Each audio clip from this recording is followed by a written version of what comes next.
The bells of the village church tolled softly in the distance, their echoes rolling across meadows, forests, and tilled fields. For many in medieval Europe, that sound marked the rhythm of life itself, waking, praying, working, and sleeping. The church bells were steady and familiar, a comfort amid a world filled with uncertainty.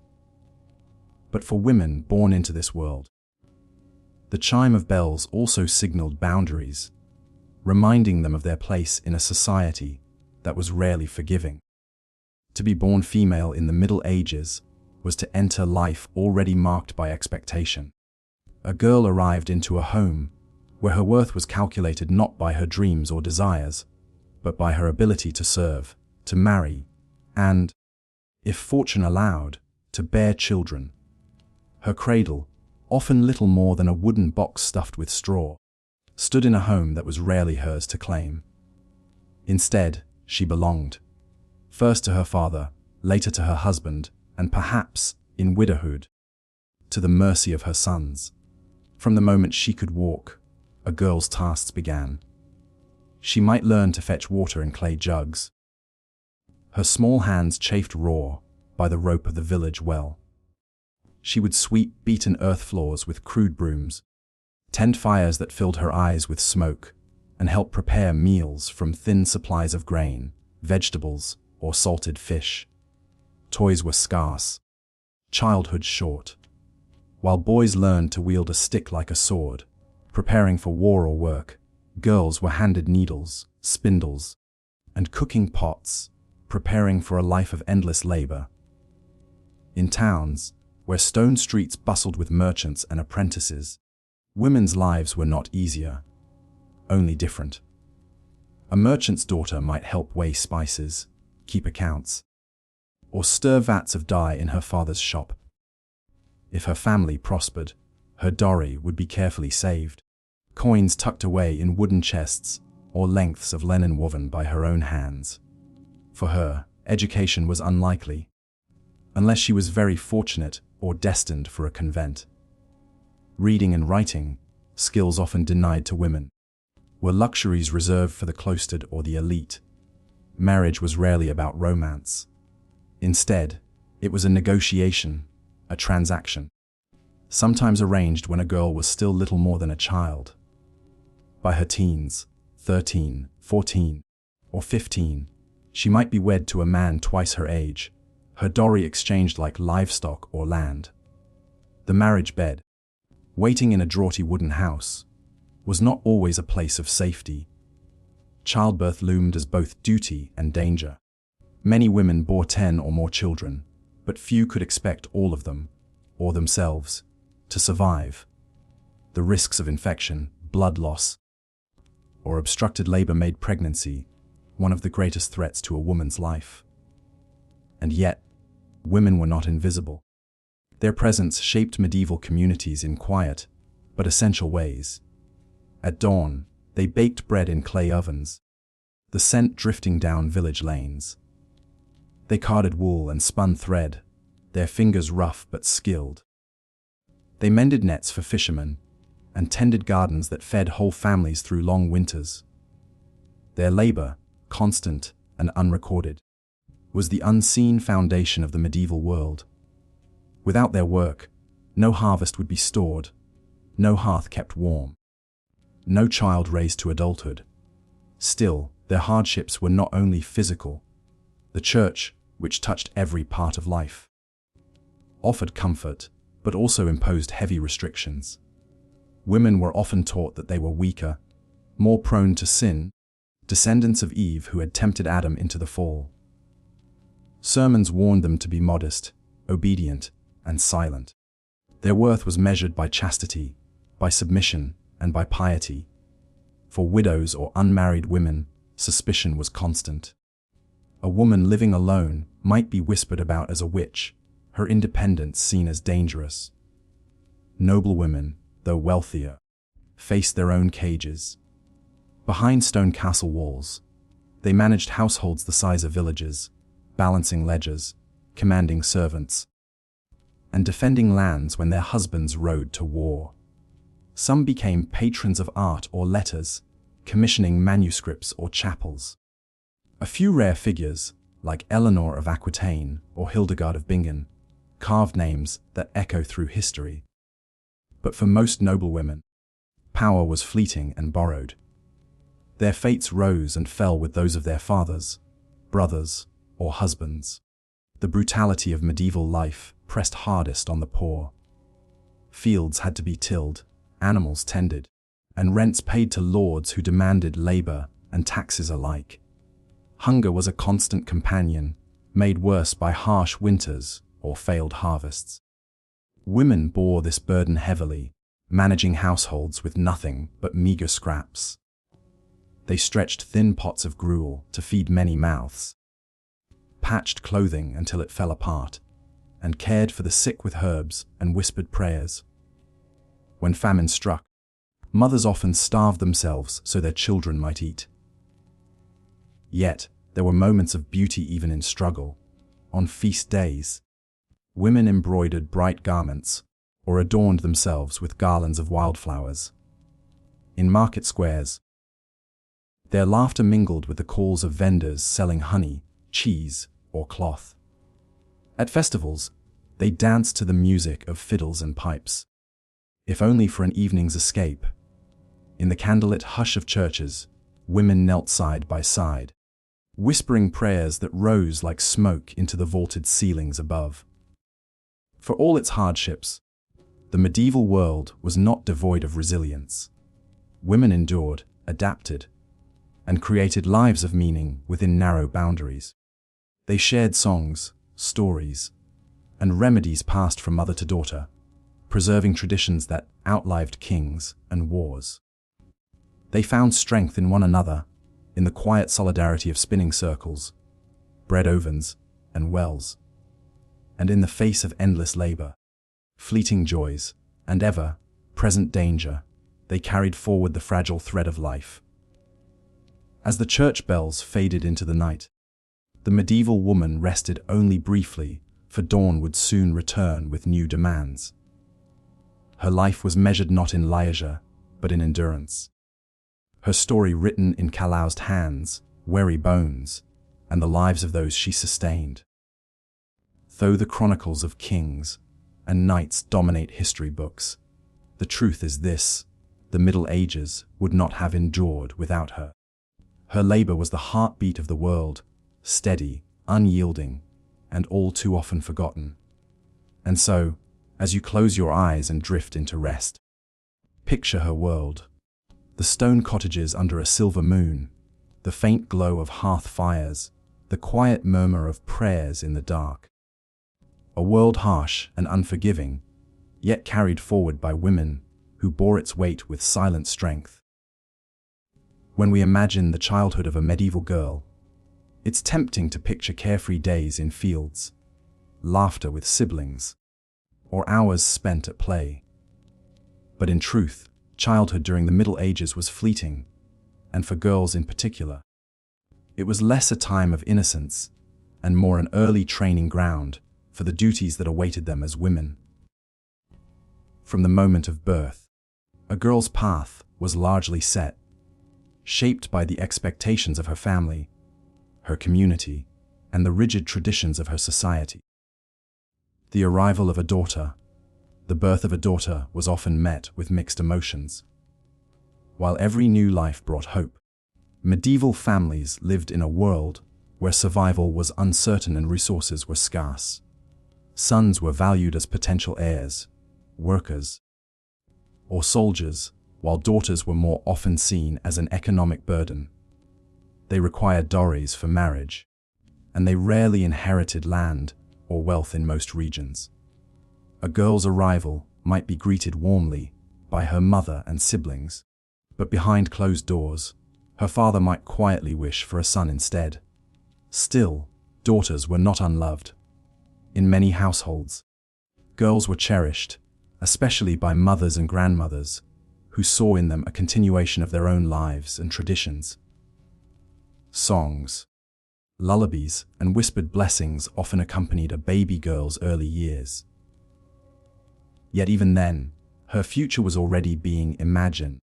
She was expected to serve, to marry, and to bear children of her own.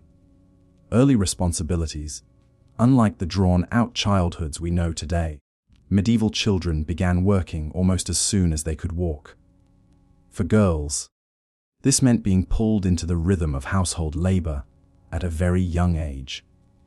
By the time she was 5 or 6, a girl might be tasked with gathering herbs, feeding animals, or fetching water from a nearby stream.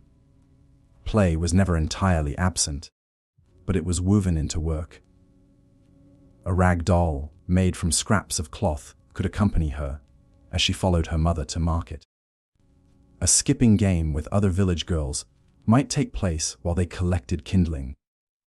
Childhood was practical, with amusements stolen from moments between chores.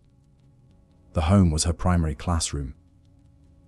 Girls learned by watching their mothers how to spin wool, weave cloth, churn butter, and bake bread in the smoky warmth of a hearth.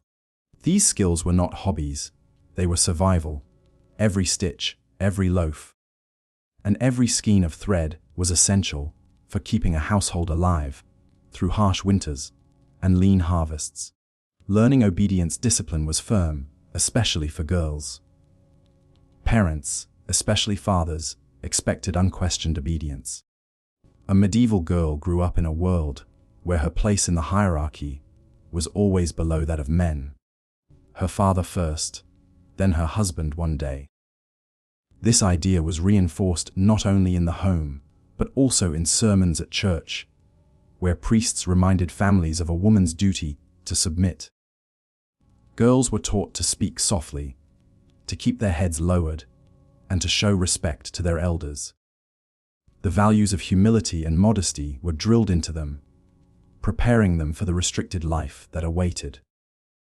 Education for some, but not for all, formal schooling was rare for girls.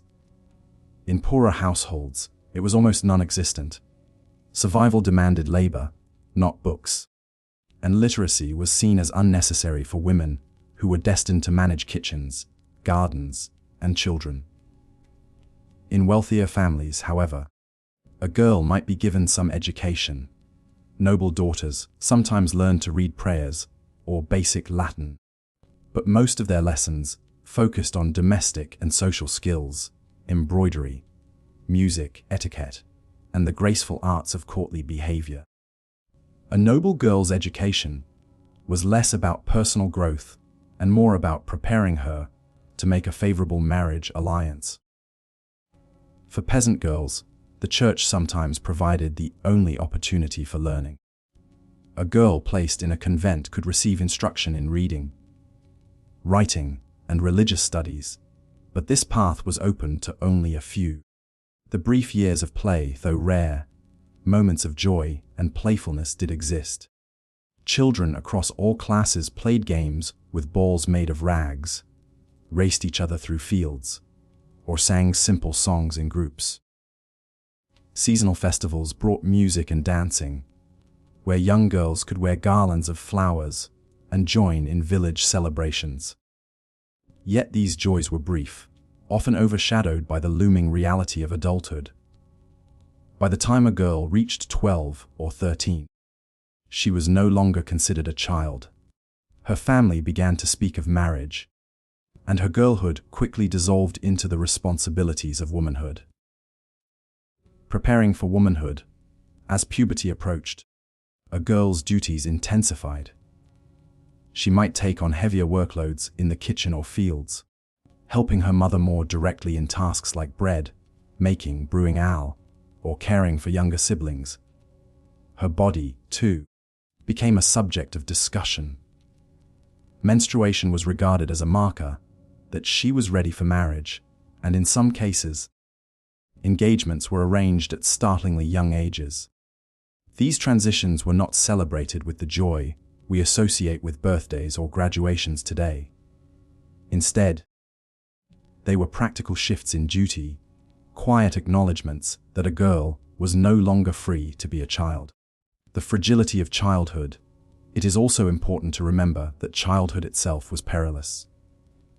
Disease, poor nutrition, and accidents claimed countless young lives.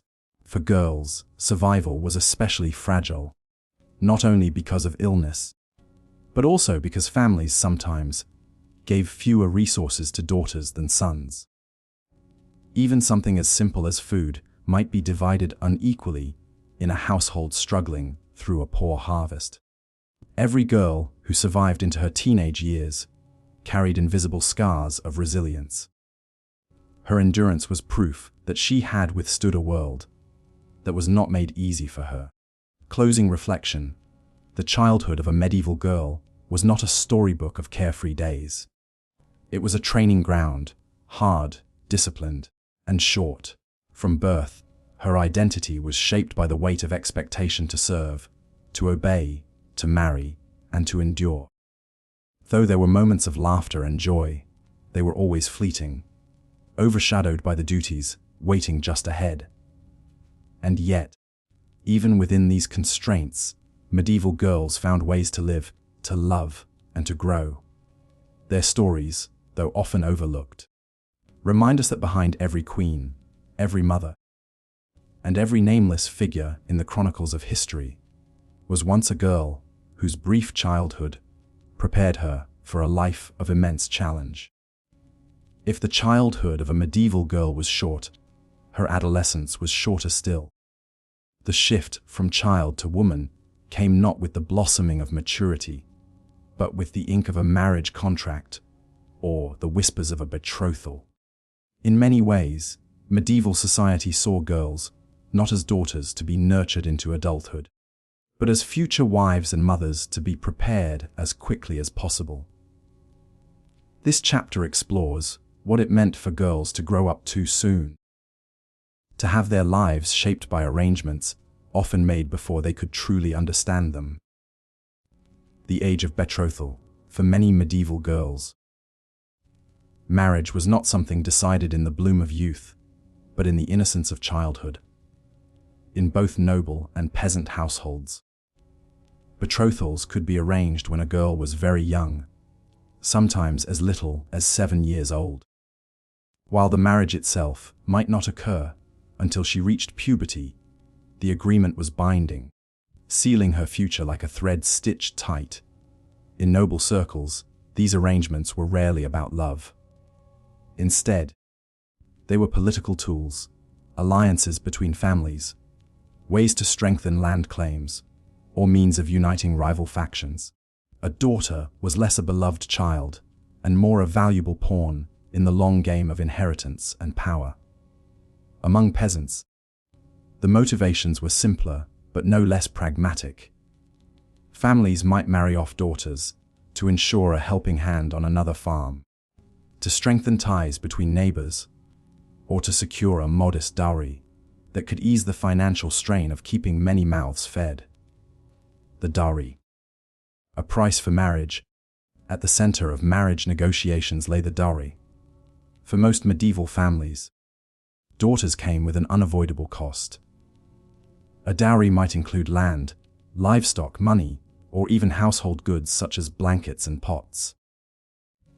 It was the bride's contribution to the new household, though in truth it was more of a bargaining chip, exchanged between fathers than a gift for the girl herself. This burden made daughters financially heavy in the eyes of many families. A poor farmer might dread the arrival of daughters, knowing that each one meant a dowry he would one day need to provide. For noble families, the stakes were higher. Dowries could be extravagant, entire estates passing from one family to another in the name of a union. The larger the dowry, the more powerful the marriage match could be. The girl at the center of this transaction often had no say. Her worth was measured in coins and cows, her future shaped by numbers scratched onto parchment. The marriage age, while the church encouraged marriages at more mature ages. In practice, girls were often wed as soon as they reached puberty, sometimes at 12 or 13. This age was considered sufficient for childbearing, and thus sufficient for marriage. In many cases, consummation might wait until a girl's body was better prepared, but not always. The result was that girls, barely out of childhood, were thrust into roles of wives and mothers, long before their minds or bodies were ready. Among the nobility, this practice was especially common. Royal daughters could be married off to foreign princes, while still in their early teens, their bodies and futures pledged to dynasties and treaties. In contrast, peasant girls might marry slightly later, closer to their mid to late teens, when they were considered strong enough to handle both work and childbirth. Leaving home, marriage also meant leaving the comfort and familiarity of a girl's home. For daughters, the bond with their mothers was often the closest relationship in childhood. Yet marriage required separation, sometimes across distant lands.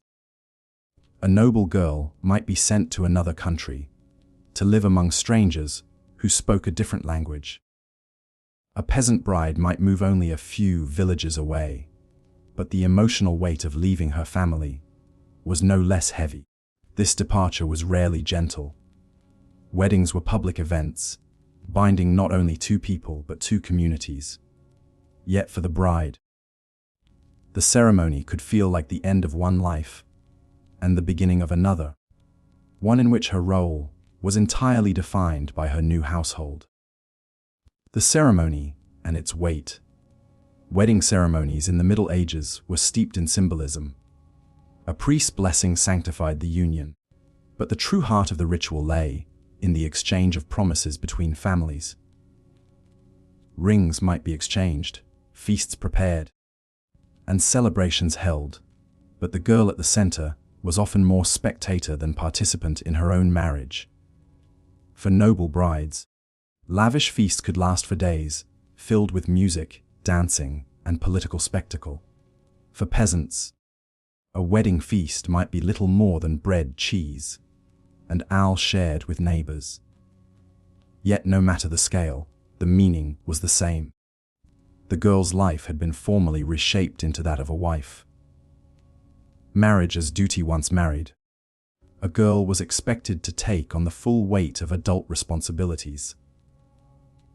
Her duties shifted instantly to managing the household, serving her husband, and, above all, bearing children. Love and companionship were rarely the goals of these unions, though some couples grew to share genuine affection. More often, marriage was regarded as a social and religious duty, a bond designed to preserve family lines and strengthen communities. The young bride's voice, once quiet in her father's home, grew even quieter in her husband's. She had moved from one patriarch's rule to another's. Her autonomy further diminished with each passing stage of life. The emotional toll for many medieval girls. Marriage was less a milestone of joy and more a burden of inevitability. Their lives were decided long before they could imagine alternatives. Some found resilience and meaning within their roles, building households, raising children, and even influencing their husbands quietly. Others suffered silently, trapped in unions they had never chosen. While the chronicles of history often celebrate great marriages that united kingdoms, the human cost, especially for the brides themselves, remains a quieter, more haunting story. Closing reflection. The world of medieval marriage offers us a glimpse into how quickly girlhood was erased. Childhood dissolved, not with the slow passage of time, but with the sudden strike of an agreement. A girl could move from playing with a doll 1 year to being a wife the next. This growing up too soon was the fate of countless medieval women, whose lives were shaped less by their own desires and more by the ambitions and necessities of the families around them. In understanding their stories, we see not only the burdens they carried, but also the resilience required to endure a life chosen for them before they could choose for themselves. In medieval times, the crown jewel of womanhood was motherhood. It was the expectation, the duty, and the measure of a woman's worth in nearly every social class. From the daughter of a farmer to the queen on her throne, women were seen first and foremost as vessels for children. Yet beneath the reverence for fertility lay a dark truth. Childbearing was dangerous, exhausting, and often deadly. This chapter looks gently at the realities of medieval motherhood, exploring how women lived under its shadow while trying to find moments of strength, resilience, and humanity. The sacred duty of motherhood. The medieval worldview tied motherhood directly to religion and social duty. The Church praised the Virgin Mary as the ideal of womanhood, and ordinary women were expected to mirror her role by becoming mothers. A woman's ability to bear children was considered proof of divine blessing, while infertility was viewed as shameful, even cursed. For noblewomen, this pressure was even heavier. A queen's most important duty was to provide heirs, preferably sons. Entire dynasties depended on a woman's womb, and her worth was judged by her ability to secure the family line. For peasant women, too, childbearing was central, though less for politics and more for survival. Large families meant more hands to work the fields and care for the household. The harsh reality of pregnancy was rarely romanticized. Without modern medicine, it was a time of constant uncertainty. Women did not have access to ultrasounds or sterile procedures. Instead, they relied on traditional midwives, herbal remedies, and prayers to the saints. Morning sickness, fatigue, and discomfort were endured without complaint. Many women carried on with their daily tasks while pregnant. Noble women still managing estates. Peasant women still laboring in fields or spinning wool. Pregnancy was not a period of rest, but of continued work, layered with the ever-present fear that something might go wrong. The dangers of childbirth. The act of giving birth was one of the most dangerous experiences a woman could face in the Middle Ages. Complications such as prolonged labor, hemorrhaging, or infection were common and often fatal. Death in childbirth was so frequent that it became a familiar tragedy, accepted as part of life's cycle. Midwives served as the primary attendants at births. Many were skilled through experience, passing knowledge from generation to generation. They used herbs to ease pain, prayers to summon divine protection, and charms to ward off evil spirits thought to cause difficulties. Still, their tools were limited. A difficult labor could end in the loss of both mother and child, a shadow that loomed over every pregnancy. For noblewomen, there were added risks. The pressure to deliver sons sometimes led to repeated pregnancies, with little recovery time in between, weakening the mother's health. Queens such as Isabella of France or Eleanor of Castile endured numerous births, each one chipping away at their strength. The emotional weight, beyond the physical dangers, the emotional toll of motherhood was immense. Infant mortality was heartbreakingly high in medieval Europe. Diseases, malnutrition, and poor hygiene meant that many children did not live to see their 5th birthday. For mothers, this meant that joy at birth was often tempered with fear and guarded hope. Yet women showed remarkable resilience in the face of such grief. Songs, lullabies, and rituals offered comfort, as did the strong bonds of community among other women. Peasant mothers shared knowledge about childcare and healing herbs, while noble mothers leaned on wet nurses and attendants for help in rearing fragile infants. The role of wet nurses. Among noble and wealthy families, it was common for mothers to hand their newborns to wet nurses. Women paid to breastfeed and care for infants. This allowed noblewomen to quickly return to their social duties, or, more often, to become pregnant again in hopes of producing more heirs. Wet nursing, however, was not without controversy. The Church criticized it, urging mothers to nurse their own children. Still, practicality often won out for poor women.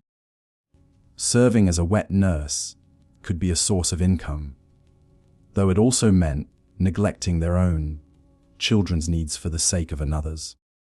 Childbirth rituals and superstitions. Childbirth in medieval times was surrounded by rituals and superstitions.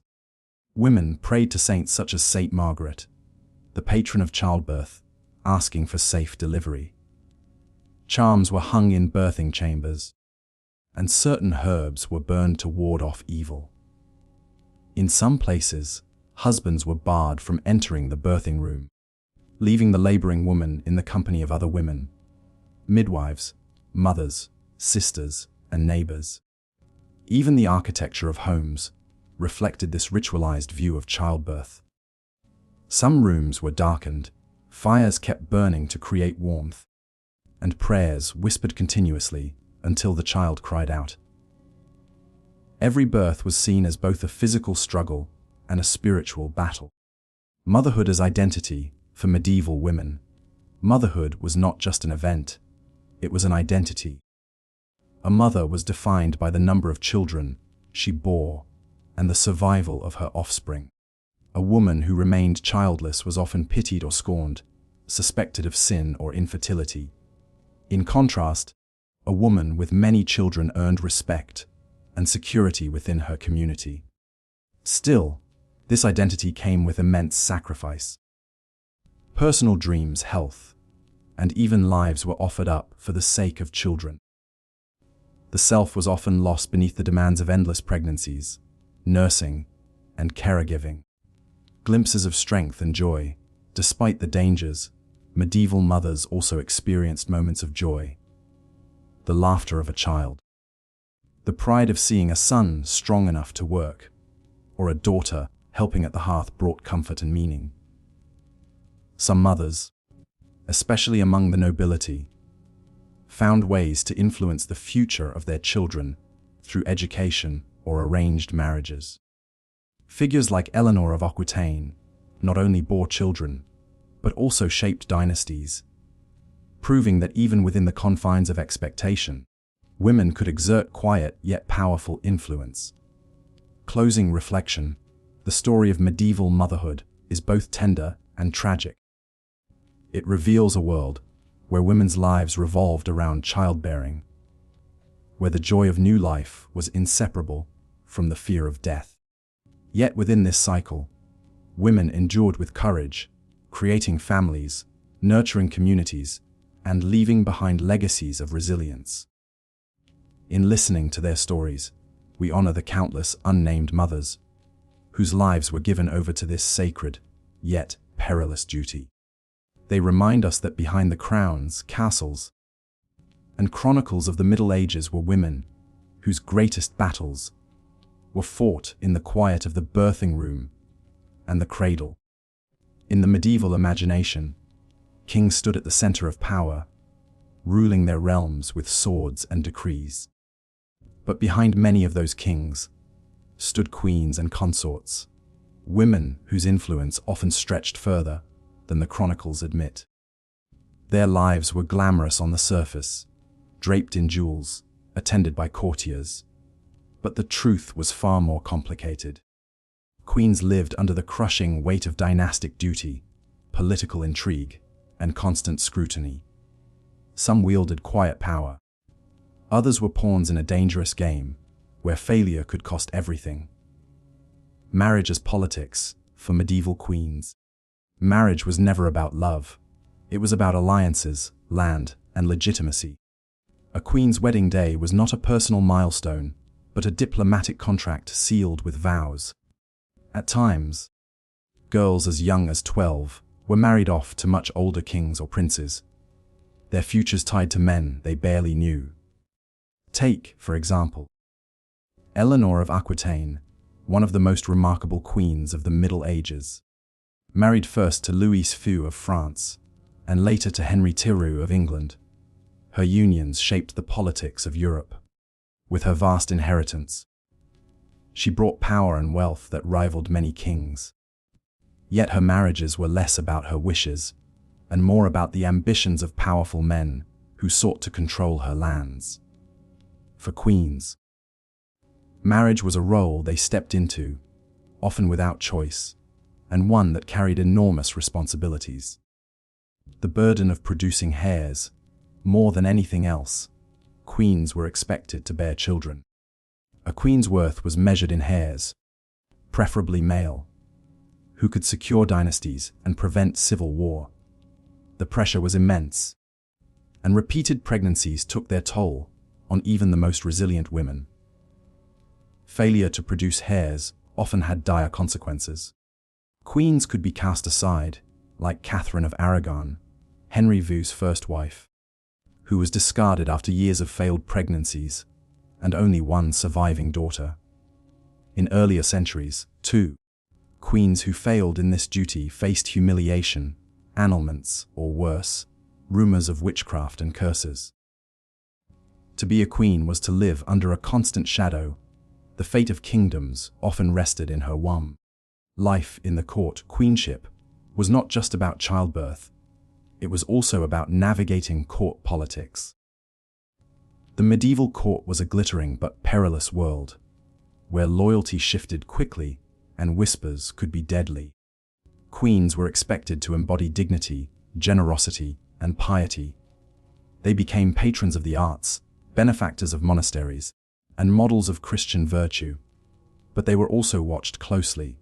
Every word, every glance, every gesture could be twisted into gossip or scandal. A queen who appeared too ambitious risked being accused of meddling in politics. A queen who seemed too passive could be dismissed as weak. Balancing this tightrope required intelligence, caution, and resilience. Power in subtle forms. Despite these constraints, many queens found ways to wield power. Some acted as advisors to their husbands, whispering counsel in private chambers. Others ruled as regents, when their sons were too young to govern. These regencies could last for years and gave queens real authority over armies, taxation, and diplomacy. Empress Matilda, daughter of King Henry I of England, fought for her right to rule in her own name. Though she never secured the crown, her determination paved the way for her son, Henry VI, to establish the powerful Plantagenet dynasty. Similarly, Isabella of France, sometimes called the she-wolf of France, played a decisive role in the downfall of her husband. Edward IV of England. Queens might not have worn armor on the battlefield, but their choices often changed the course of history. The strains of royal expectations, while queens had moments of influence, their lives were far from carefree. They lived in gilded cages, their every move dictated by protocol. Clothing, speech, and even daily routines were subject to tradition and surveillance. Court life was filled with ritual, elaborate feasts, religious observances, and endless displays of wealth to project royal power. Yet beneath the grandeur lay isolation. Queens were often surrounded by attendants, but lacked true friends. Their position placed them above ordinary women, yet also denied them the intimacy of shared struggles. Few could understand the loneliness of being adored in public, but silenced in private. The danger of scandal for queens. Reputation was everything. Whispers of infidelity, true or false, could destroy not just their own lives, but entire dynasties. Take the case of Anne Boleyn, centuries later, whose alleged affairs, likely fabricated, led to her execution. Earlier queens, too, faced similar dangers. Even the suggestion of impropriety could spark rebellion or delegitimize heirs. This fear shaped how queens lived, constantly cautious of their words, their relationships, and even the way they looked at men other than their husbands. Queens as cultural figures.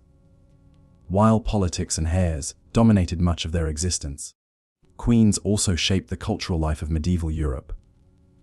They sponsored poets, musicians, and artists, leaving behind legacies of creativity that enriched their courts. Eleanor of Aquitaine, famously supported troubadours, spreading the culture of chivalric romance that still colors our view of the Middle Ages. Through these patronages, queens carved out a unique space for influence, subtly guiding the values and aesthetics of their societies. Closing reflection, the life of a medieval queen was one of contradictions. She was revered yet restricted, honored yet scrutinized, powerful yet powerless. She could change the fate of nations, yet she could also be cast aside when she failed to meet expectations. And yet, despite these limitations, many queens left an indelible mark on history. They remind us that power can take many forms, not always the clash of swords or the roar of armies, but also the quiet persistence of women who shaped dynasties from behind the throne. When we imagine medieval noblewomen, we often picture them in long gowns, strolling through castle gardens, or sitting in tapestries aglow. The reality, however, was more complex. Noblewomen occupied a strange, precarious position. They lived above the peasants, yet they were not free from hardship. Their lives were shaped by duty, expectation, and the ever-present need to secure their families' fortunes. Noblewomen were not mere background figures in the story of medieval life. They were mediators of alliances, managers of estates, and symbols of family honor. Their days carried both privilege and pressure, gilded comforts that came at a heavy cost. Born into responsibility from the moment of birth, noble girls were marked by their future roles.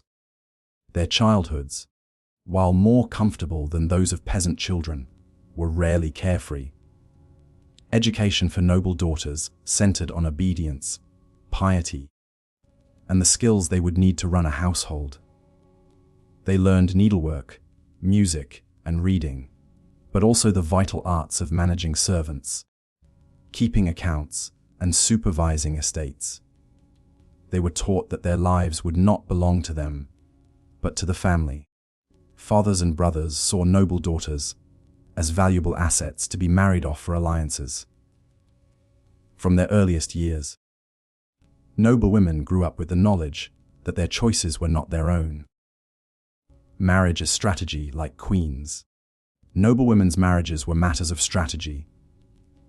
A marriage could secure land, forge peace between rival families, or expand influence in court. Sometimes, girls as young as 12 or 13 were wed to men far older, their futures sealed before they could form their own dreams. Consider the case of Margaret Beaufort, who, at the age of 12, was married to Edmund Tudor. She gave birth to her only child, the future King Henry VI, at just 13. Her story illustrates how noblewomen were often thrust into adult responsibilities before they had finished being children themselves. Marriage for a noblewoman was not a matter of romance. It was a transfer of property, status, and obligation. The estate as a domain, one area where noble women could exercise authority, was the management of estates. When their husbands were away at war or serving the king, noble women oversaw the daily running of vast lands. This responsibility could include supervising hundreds of workers, managing crops, collecting rents, and even ensuring that justice was administered in local disputes. In many ways, noblewomen became the backbone of the feudal economy, ensuring that households and lands continued to function during times of absence or crisis. Their signatures appeared on charters. Their judgments in disputes were recorded, and their influence reached far into the lives of those who lived under their authority. The weight of childbearing, like queens, noblewomen faced enormous pressure to produce heirs.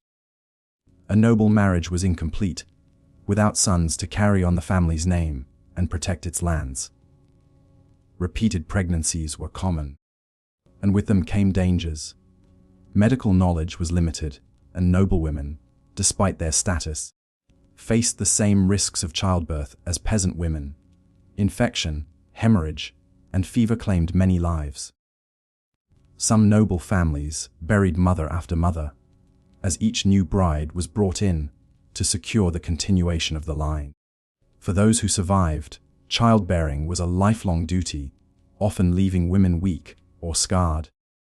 Their health sacrificed for the family's ambitions. Courtly appearances and expectations. Noblewomen also had to maintain appearances. They were symbols of their family's wealth and refinement. The way they dressed, spoke, and carried themselves reflected directly on the status of their house. Elaborate gowns of silk and velvet, jewels glittering in candlelight, and carefully orchestrated gestures of courtesy were all part of a noblewoman's role. At feasts and gatherings, noblewomen were expected to shine, not in their own right, but as ornaments of their families. Their grace and beauty were political tools, capable of winning favor, attracting suitors, or strengthening alliances. Yet this very visibility left them vulnerable to judgment and gossip. The constant threat of scandal for noblewomen. Reputation was everything. A single rumor could tarnish not only their own standing, but the honor of their entire family. Whispers of infidelity, disobedience, or arrogance could undo years of careful alliances. This constant scrutiny forced noblewomen to live with caution. They had to balance charm with humility, influence with modesty, presence with discretion. Any misstep could lead to disgrace, or worse, accusations that could place their lives in danger. Small freedoms, quiet resistance, and yet, noblewomen were not without agency. Some found ways to resist or bend the rules that confined them.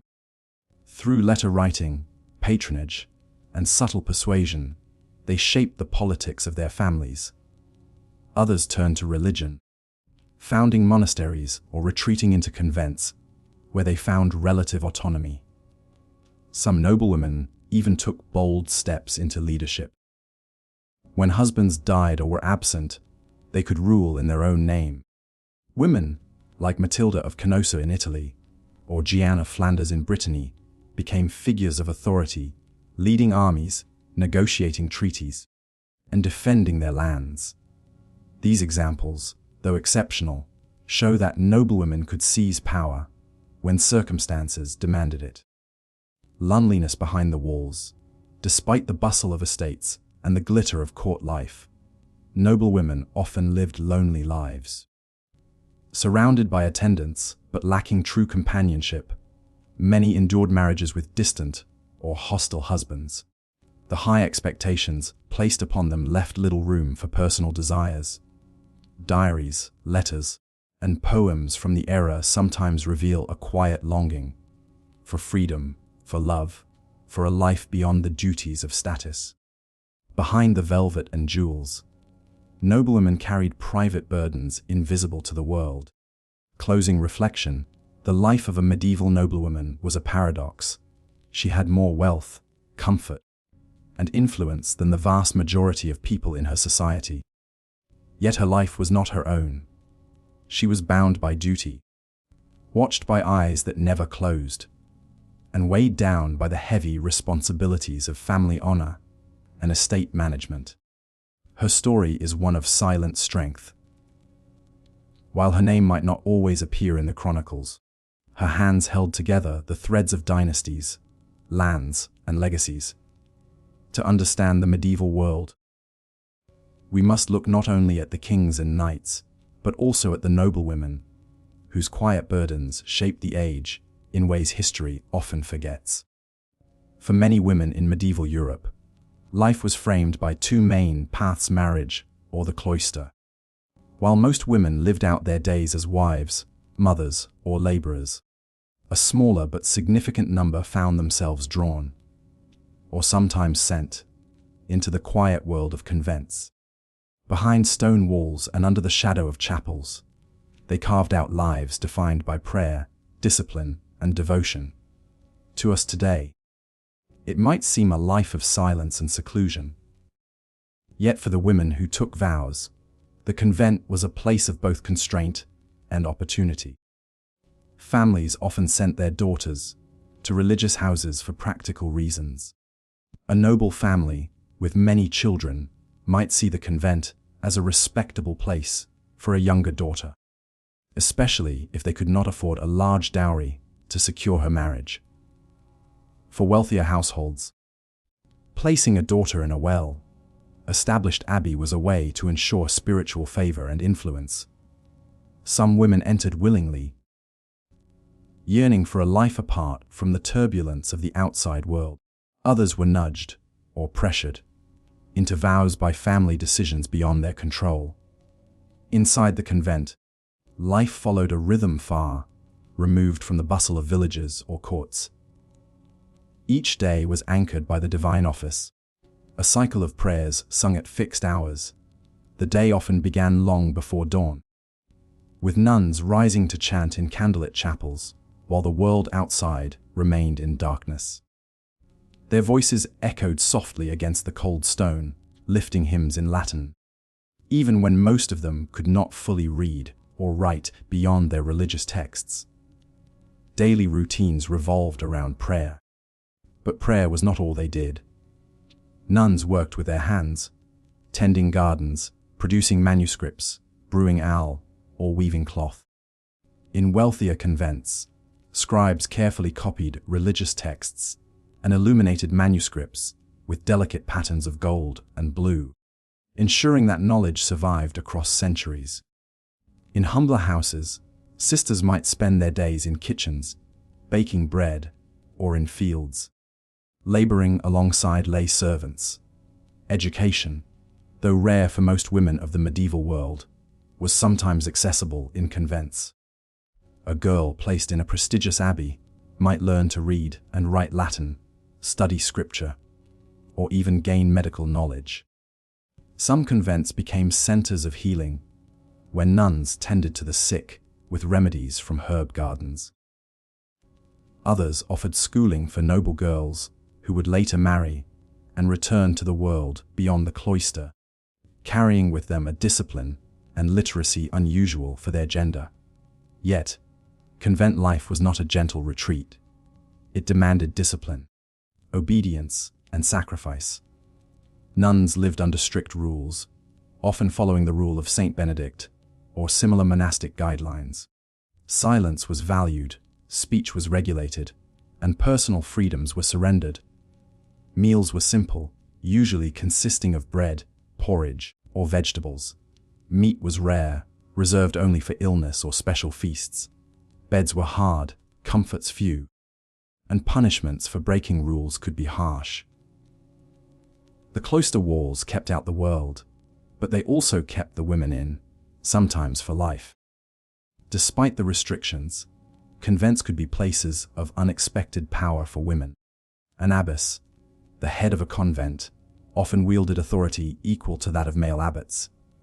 She controlled lands, managed finances, and directed the lives of those under her care. Some abbesses were advisors to kings and bishops, respected for their wisdom and moral standing. In a society where women's voices were often dismissed, the abbey provided a rare platform where female leadership could flourish. Convents also served as safe havens. In times of war or political unrest, women could find protection behind their thick stone walls. Widows who wished not to remarry might retreat into religious houses, finding solace and community there. Young girls promised to the cloister from childhood could grow up within its rhythms, never knowing the hardships of peasant toil or the dangers of childbirth. For them, the monastery was not a prison, but a sanctuary. Still, not all was serene. Records tell of disputes within convents, of nuns resisting authority, or of abbesses accused of corruption. Some women longed for the world beyond the cloister, yearning for freedoms they had never fully tasted. Others embraced their roles wholeheartedly, finding meaning in a life given to prayer and service. The cloistered life was as varied as the women who lived it, shaped by personal devotion, family decisions, and the shifting tides of medieval society. As the centuries passed, the role of nuns and convents evolved. During times of plague, nuns tended the dying at great risk to themselves. In eras of reform, convents were criticized for wealth or worldliness and subjected to stricter rules. And with the coming of the Reformation in later centuries, many religious houses were dissolved, their quiet communities scattered. Yet in the medieval period, convents remained central to the fabric of society, offering women a place where faith and resilience could flourish, even within the confines of stone walls. So, as you picture the dim light of candles flickering across a chapel floor, imagine the voices of nuns rising together in ancient hymns. Behind those chants were women of flesh and blood, daughters, sisters, leaders, and servants of God, living lives that were at once secluded and significant. Their world may have been bound by cloister gates, but within those gates, they shaped history in ways both quiet and profound. If there was one role that tied women to the heartbeat of medieval communities, it was their work as midwives and healers. Long before modern hospitals or licensed doctors, it was women, often older, experienced, and trusted, who stood beside mothers in childbirth, who mixed herbs for fevers, and who whispered prayers over the sick. Their knowledge, passed down through generations, was as much a part of survival as food or shelter. To understand their lives is to glimpse the fragile balance between life and death in the medieval world. Childbirth was the central, dangerous passage of a woman's life. Every birth carried risks: infections, hemorrhage, or breech delivery could end both mother and child's lives within hours. In this perilous moment, families turned to midwives. These women held skills gained not from books but from practice, memory, and oral tradition.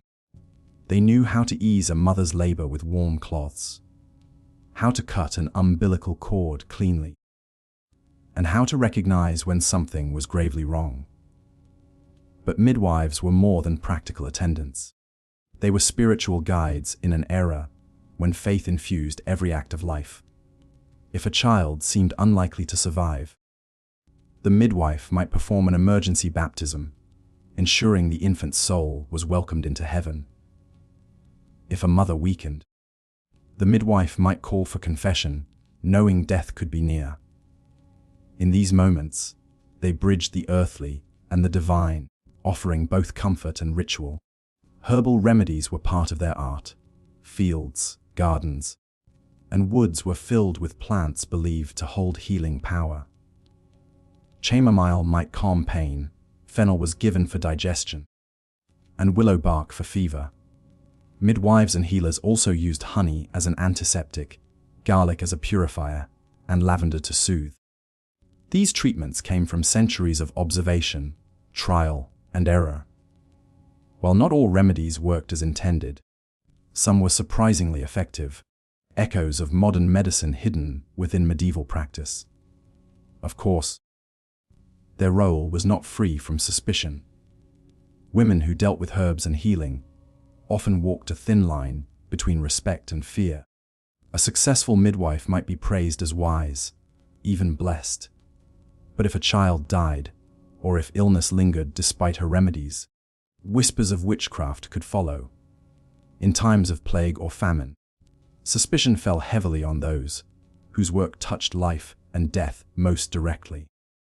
The same hands that once delivered life could be accused of dealing in dark arts. For poorer women, midwifery and healing offered a livelihood. They were often paid with bread, alms, or small coins, not riches, but enough to survive. In villages, their presence was essential.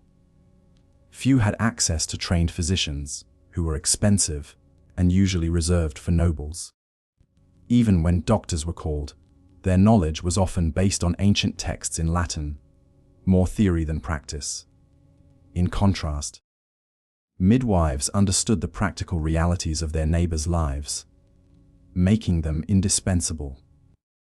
there were moments of honor too.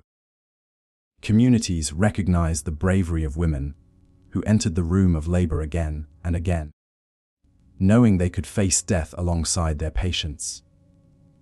Midwives were witnesses to first breaths, guardians of mothers' final hours, and companions through the most intimate trials of human existence.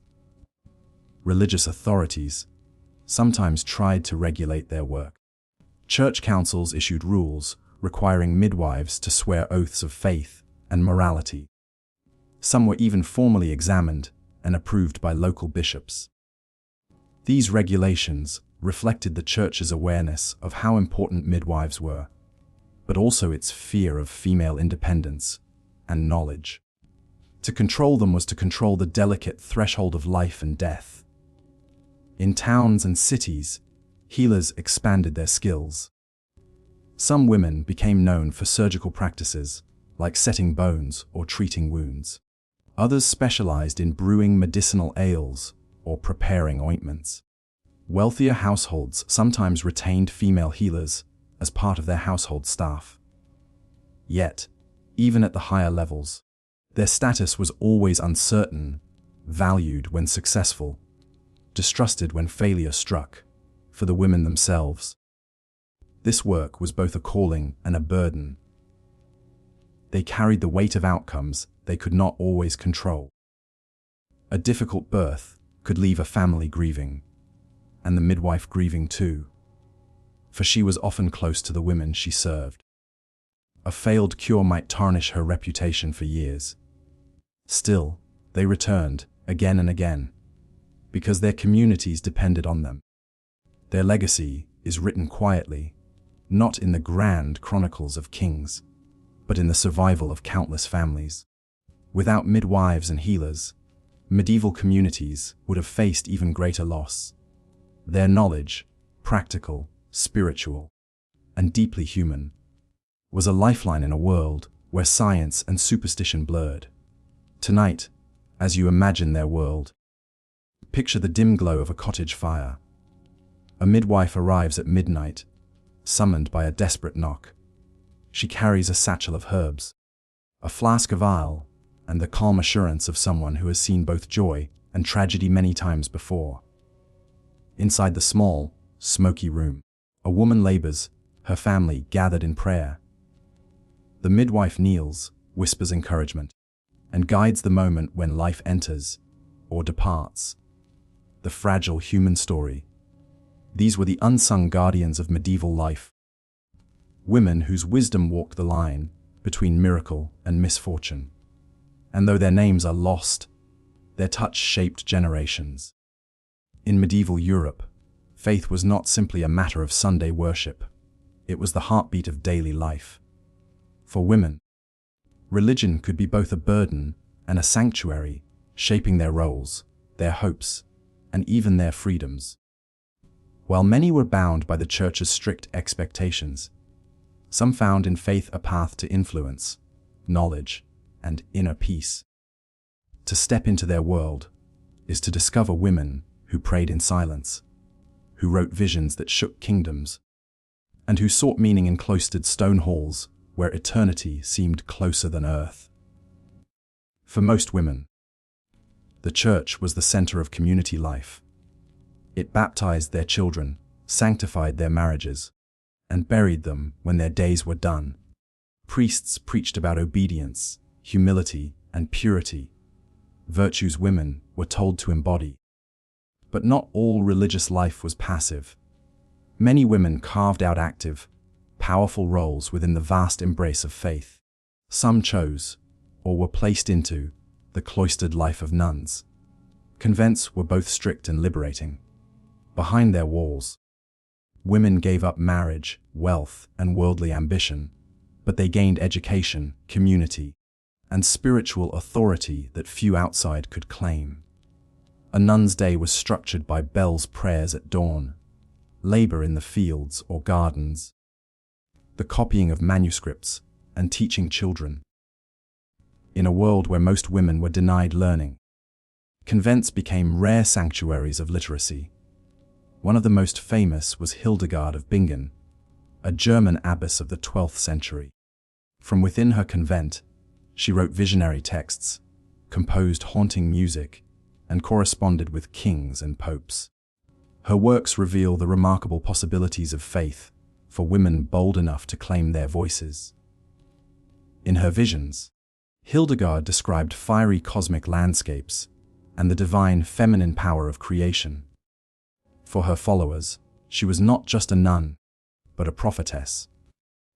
Yet not all religious women lived in structured convents. Some became mystics, solitary seekers of divine truth. They lived in cells attached to churches, or wandered from place to place, sharing their revelations. These women, often untrained in formal theology, experienced God through visions, trances, and intense devotion. Their words were sometimes dismissed, but sometimes embraced as messages straight from heaven. Julian of Norwich, an English mystic of the 14th century, left behind one of the most comforting visions of the medieval world. In a time of plague and war, she wrote that God reassured her with the gentle words, "All shall be well, and all shall be well, and all manner of things shall be well." Her writings, filled with compassion and hope, offered solace to generations far beyond her own. Saints, too, emerged from among women of extraordinary faith. Some were queens, like Margaret of Scotland, remembered for her piety and care for the poor. Others were humble peasants, like Joan of Arc, who rose from obscurity claiming divine voices sent her to lead armies. Joan's story, courageous, tragic, and unshakably devout, shows how faith could empower women to step far beyond the roles society allowed, even if the price was martyrdom. But faith was not always freeing. The Church's teachings often placed heavy burdens on women. Eve's role in the fall was repeated endlessly as proof that women were weak, prone to temptation, and in need of male guidance. Nuns were expected to embody purity, wives to embody obedience, widows to embody chastity. Those who strayed risked condemnation. Still, women found subtle ways to resist. Through religious poetry, through the founding of charitable works, through visions too powerful to ignore. They carved spaces of influence. Some convents became wealthy, managing lands and resources. Some abbesses wielded authority equal to bishops, reminding the world that spiritual leadership was not solely a man's domain. Faith also offered solace to ordinary women. In their homes, they kept saints' relics, lit candles before icons, and recited prayers passed down through generations. The Virgin Mary, in particular, was a powerful figure of comfort. She was mother, intercessor, and queen of heaven, reflecting the struggles of motherhood and offering a model of divine love.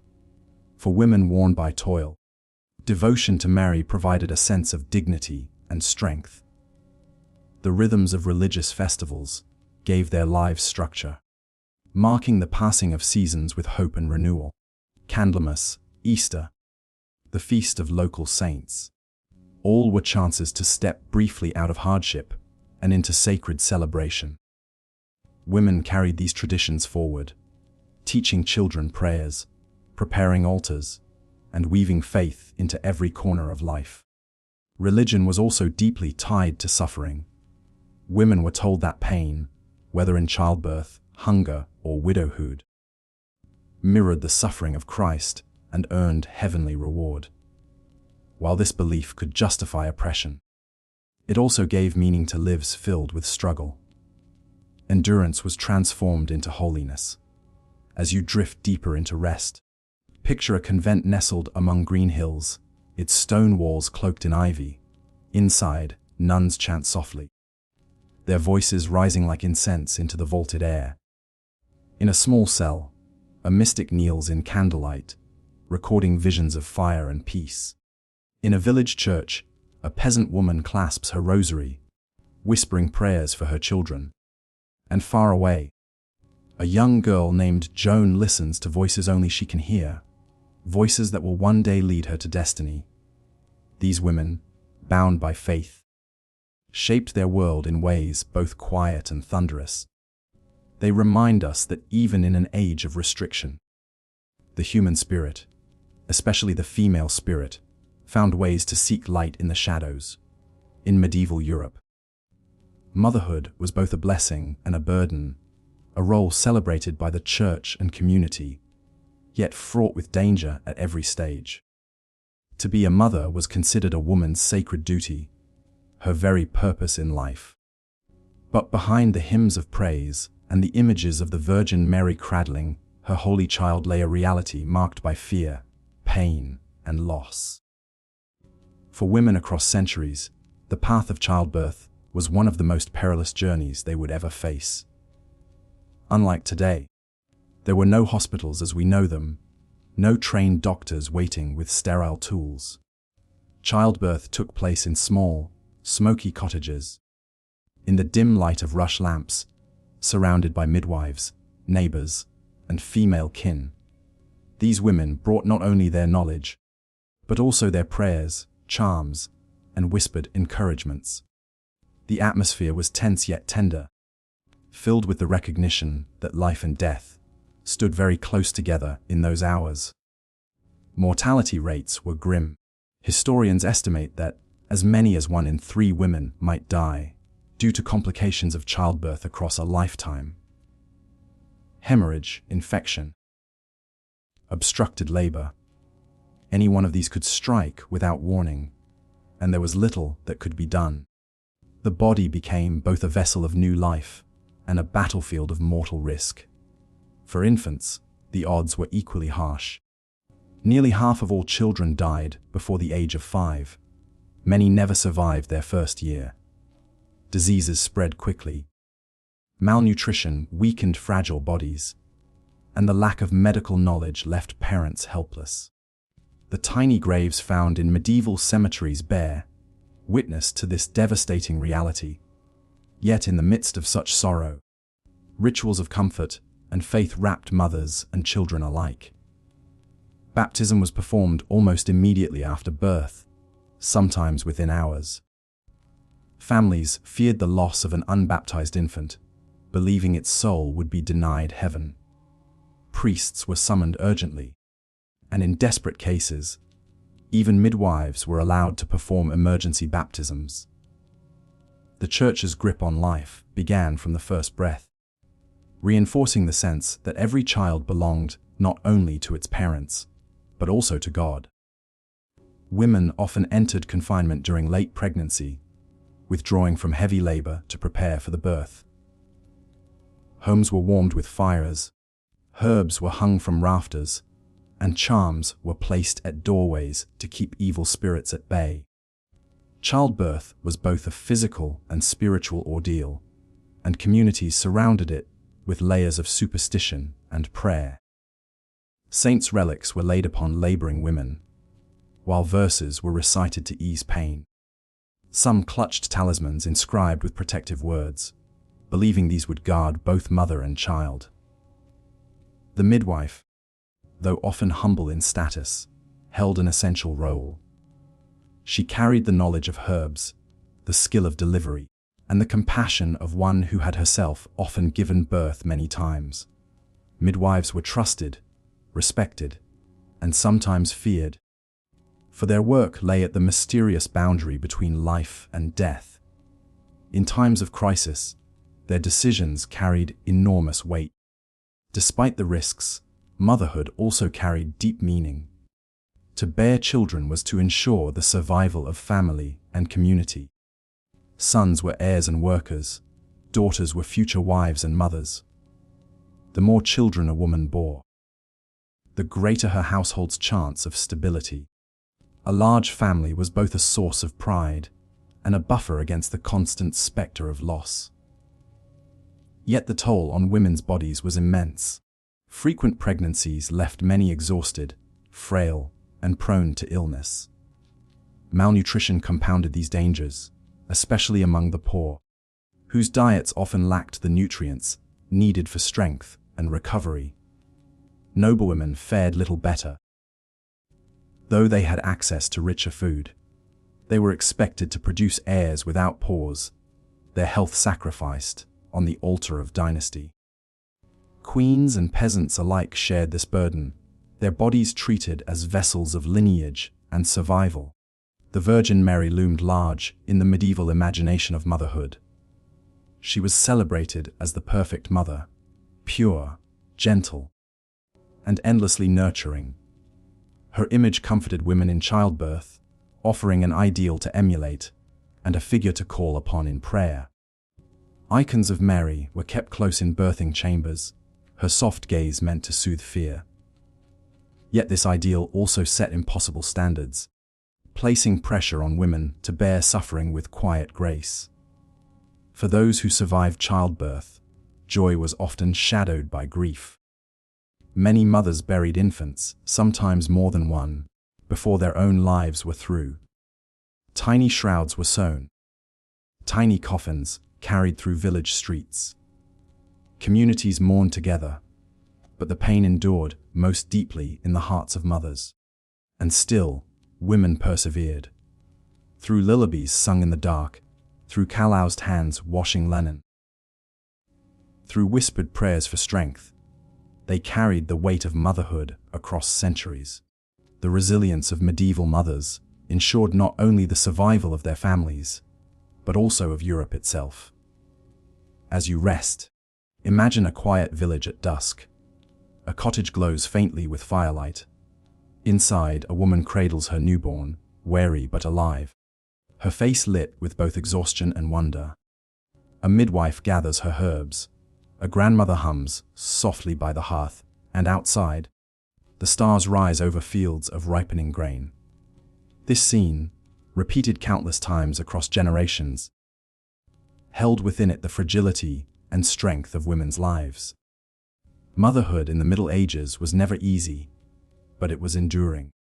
Through fear and joy, through loss and love, medieval women bore the greatest of burdens, leaving behind a legacy written in blood and lullabies, in silent endurance and eternal hope.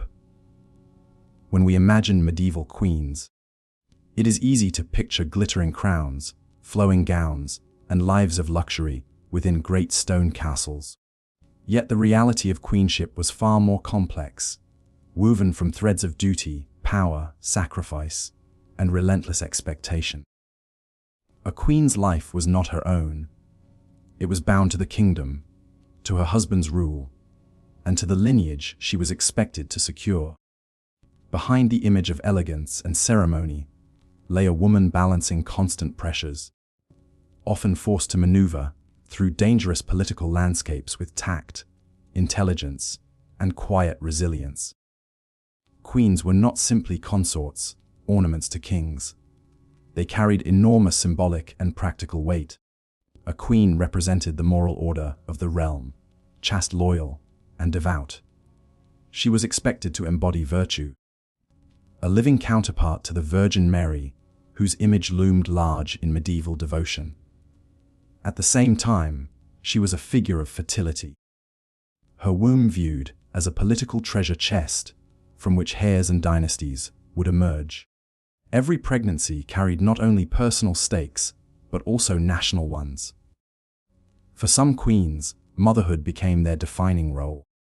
Their value was measured in sons, and a woman who failed to produce an heir often found herself set aside or criticized. In rare cases, this failure could plunge entire kingdoms into crisis, sparking wars of succession and civil strife. But queenship was more than childbearing. It was also about influence. A wise queen could shape the course of a kingdom, not through the sword, but through counsel, persuasion, and the delicate art of diplomacy. Consider Eleanor of Aquitaine, one of the most remarkable women of the Middle Ages. As queen of both France and England, at different times in her life, she wielded extraordinary influence. She accompanied her husband, King Louis II of France, on the Second Crusade, a daring feat that shocked many of her contemporaries.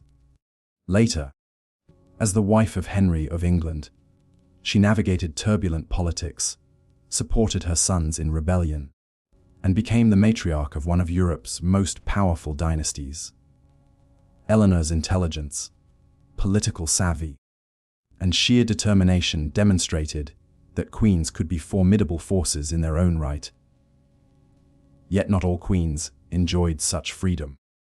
Many lived in the shadows of their husbands, used as pawns in dynastic marriages, arranged to seal alliances or secure peace. A young princess might be sent across seas or mountains to wed a man she had never met, speaking a language she did not know, in a court that might regard her with suspicion. Her wedding was not the beginning of romance, but the conclusion of negotiation. Love was rarely part of the bargain. Still, even in these constrained roles, queens found ways to exert influence. Many acted as intercessors, pleading with kings to grant mercy or pardon.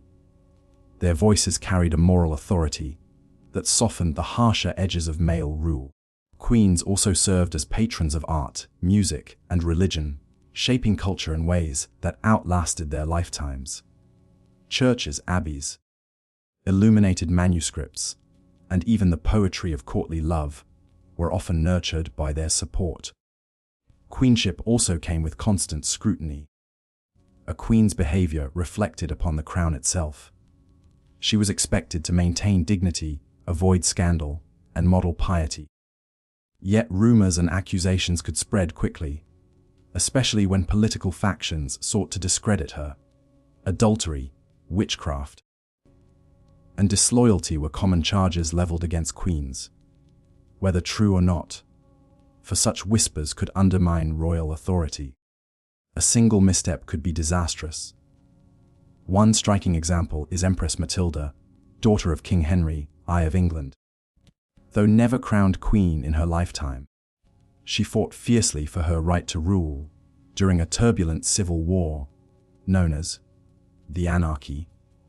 Her struggle revealed both the possibilities and the limitations of female power in a male-dominated world.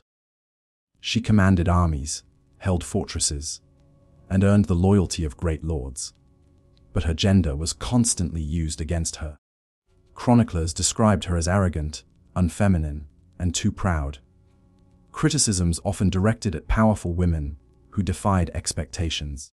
Queens also faced the ever-present danger of childbirth, which claimed the lives of many royal consorts. Even in palaces, the risks were the same as in cottages: bleeding, fever, and the unpredictability of labor. The deaths of queens in childbed could destabilize kingdoms, leaving kings widowed and heirs uncertain. The crown itself was vulnerable to the fragile biology of women's bodies. And yet, despite these challenges, queenship carried moments of triumph. Crowning ceremonies were rich with symbolism, draping queens in robes, jewels, and anointing oils. In these rituals, a queen was not merely a wife. She was consecrated as part of the sacred order of kingship, chosen by God to share in the burdens and glories of rule. Her image was immortalized in stained glass, frescoes, and tapestries, glowing in the candlelight of chapels and halls. At night, though, queens were still women. Beneath the crown was a heart that longed for affection, companionship, or rest. Imagine a medieval queen retreating to her chamber, wary from ceremonies and councils. Her ladies, in waiting, help her remove heavy jewels and layers of fabric.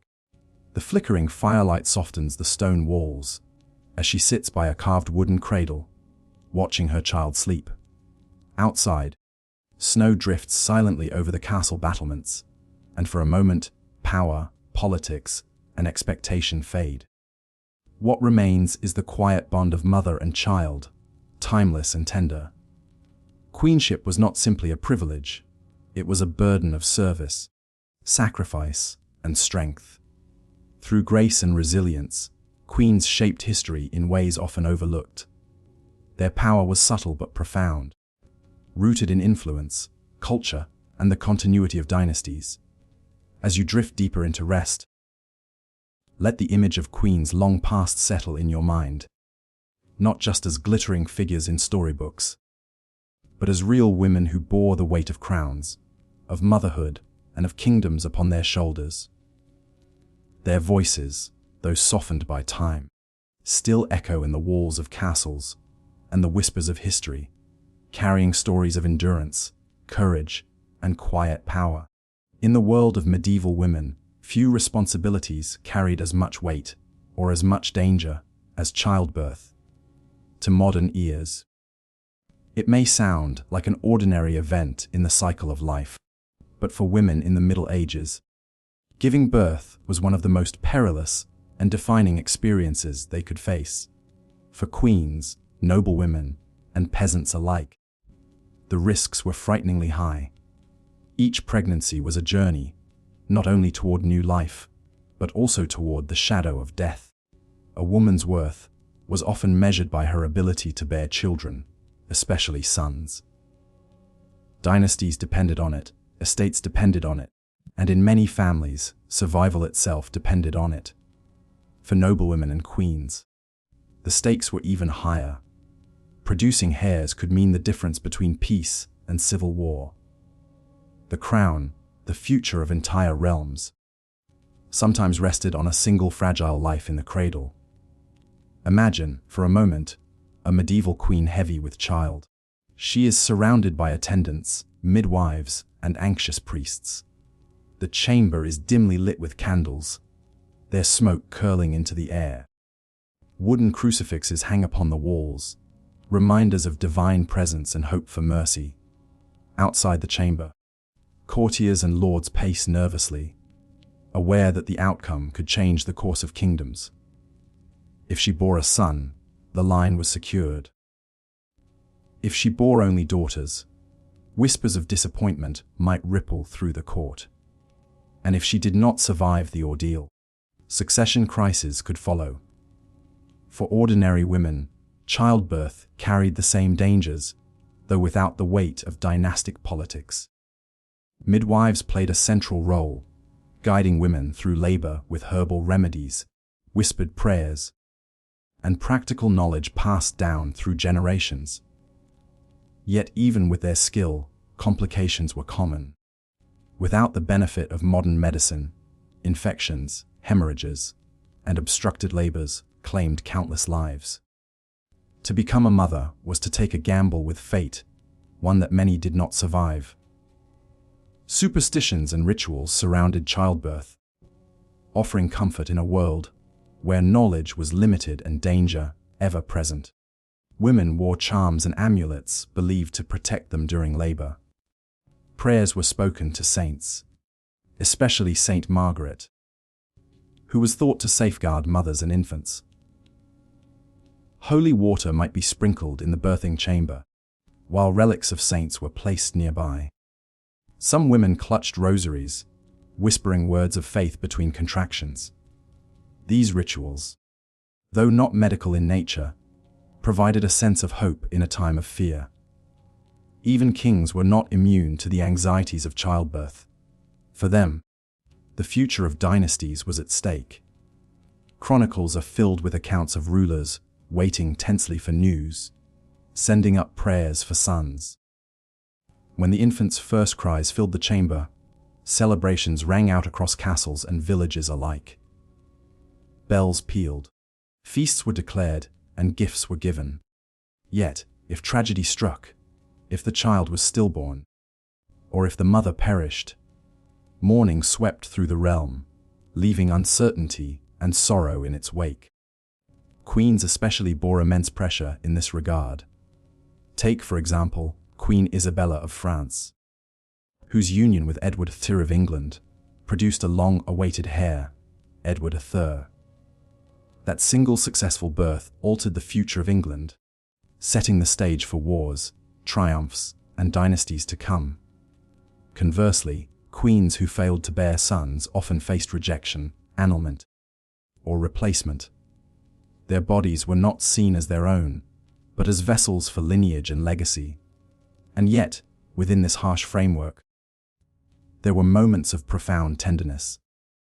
Picture a peasant woman, exhausted from labor, cradling her newborn beside a hearth fire.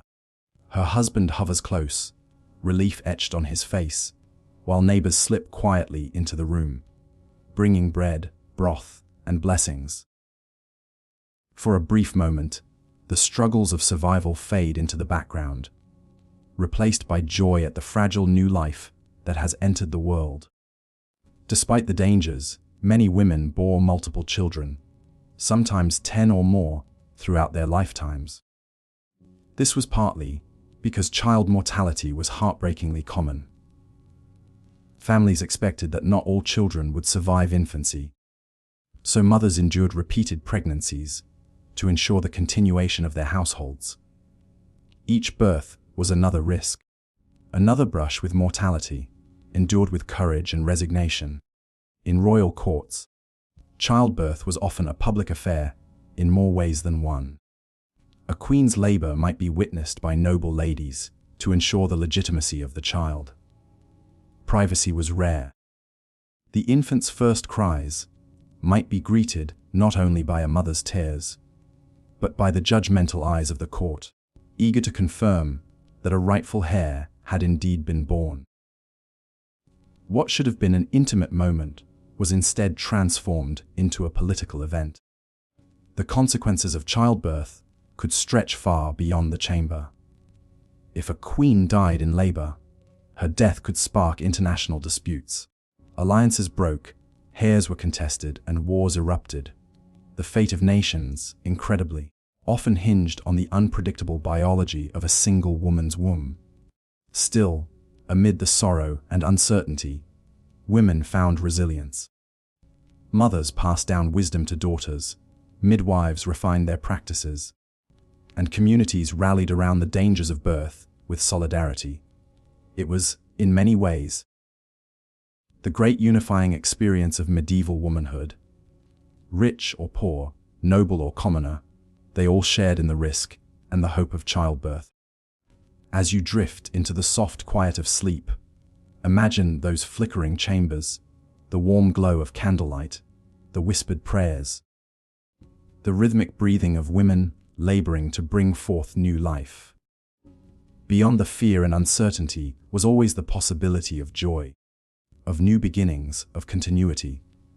Each cry of a newborn broke the silence of the medieval night, weaving together the fragile threads of human history. Childbirth, both brutal and beautiful, defined the lives of countless women. It was the burden they carried, the sacrifice they bore, and the legacy they left. In their courage, often unsung and unseen, lay the foundations of dynasties, households, and the future itself. In medieval times, the death of a husband could alter a woman's life in profound and lasting ways. To become a widow was not only to lose a partner, but to step into an uncertain world, where grief mingled with questions of survival, inheritance, and honor.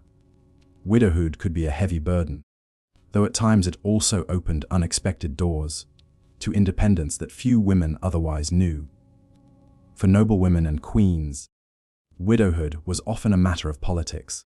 A queen who lost her king became what was known as a dowager, a widow entitled to certain lands, titles, or incomes, depending on the customs of her realm. These provisions were intended to secure her livelihood, but they also tethered her fate to the shifting tides of dynastic power. Some dowagers lived in relative peace, tending estates and guiding their children into positions of influence. Others were thrust into the middle of political storms, their lives scrutinized, their choices limited by the ambitions of men. Consider Eleanor of Aquitaine, one of the most remarkable women of the Middle Ages. Widowed once as Queen of France, she later married Henry I of England, becoming queen again. When Henry died, Eleanor took on the role of Dowager Queen. Far from fading quietly into the background, she wielded considerable influence, guiding her sons and securing the Plantagenet dynasty. For her, widowhood became a season of power rather than weakness, though such outcomes were rare. For ordinary women, the story was often harsher. A peasant widow might suddenly find herself responsible for the fields, livestock, and household, with no husband to share the toil. The law sometimes allowed widows to inherit their husband's property, but in many cases, control quickly shifted to male relatives, brothers, sons, or lords. Without protection, a widow could become vulnerable to exploitation, forced into remarriage, or compelled to surrender her home. Yet communities often recognize the hardships of widowhood. Neighbors might lend a hand during harvest, share food, or extend credit, aware that tragedy could strike any family. At the same time, widows were sometimes viewed with suspicion, their independence unsettling in a society where women were expected to remain under the authority of men. A widow who managed her affairs too well, who resisted remarriage, or who spoke too freely could earn whispers of scorn. Religion also shaped the experience of widowhood. The church encouraged widows to live modestly, devoting themselves to prayer, charity, and chastity. Some women entered convents, finding stability and purpose within religious life. Others embraced widowhood as a calling, becoming patrons of churches or benefactors to the poor. In their sorrow, many found solace in faith, shaping new identities not as wives but as women devoted to God. Royal widows carried particular significance. The death of a king did not always mean the end of a queen's political role. Some became regents, ruling on behalf of underage sons. These women shouldered enormous responsibilities, balancing the grief of personal loss with the burden of governance. Their decisions could shape the fates of nations, yet they also lived under constant scrutiny. Their reputations tied not only to their late husbands, but to the legacies of their children. For younger widows, remarriage was often expected, sometimes even demanded. A noblewoman with lands was a valuable prize, her hand in marriage a gateway to power and alliances. Many widows remarried quickly, their choices not always their own. But for older women, especially those who had already borne children, widowhood could bring a measure of freedom. No longer bound to the expectations of producing heirs, they sometimes enjoyed greater autonomy than ever before, managing estates, arranging marriages for their children, and even influencing politics from behind the scenes. In art and literature, widows often appeared as figures of sorrow and strength. Medieval ballads told of grieving women mourning at gravesides, their tears mingling with the earth. Chronicles spoke of noble widows, defending castles in their husband's absence, rallying troops, or protecting their families.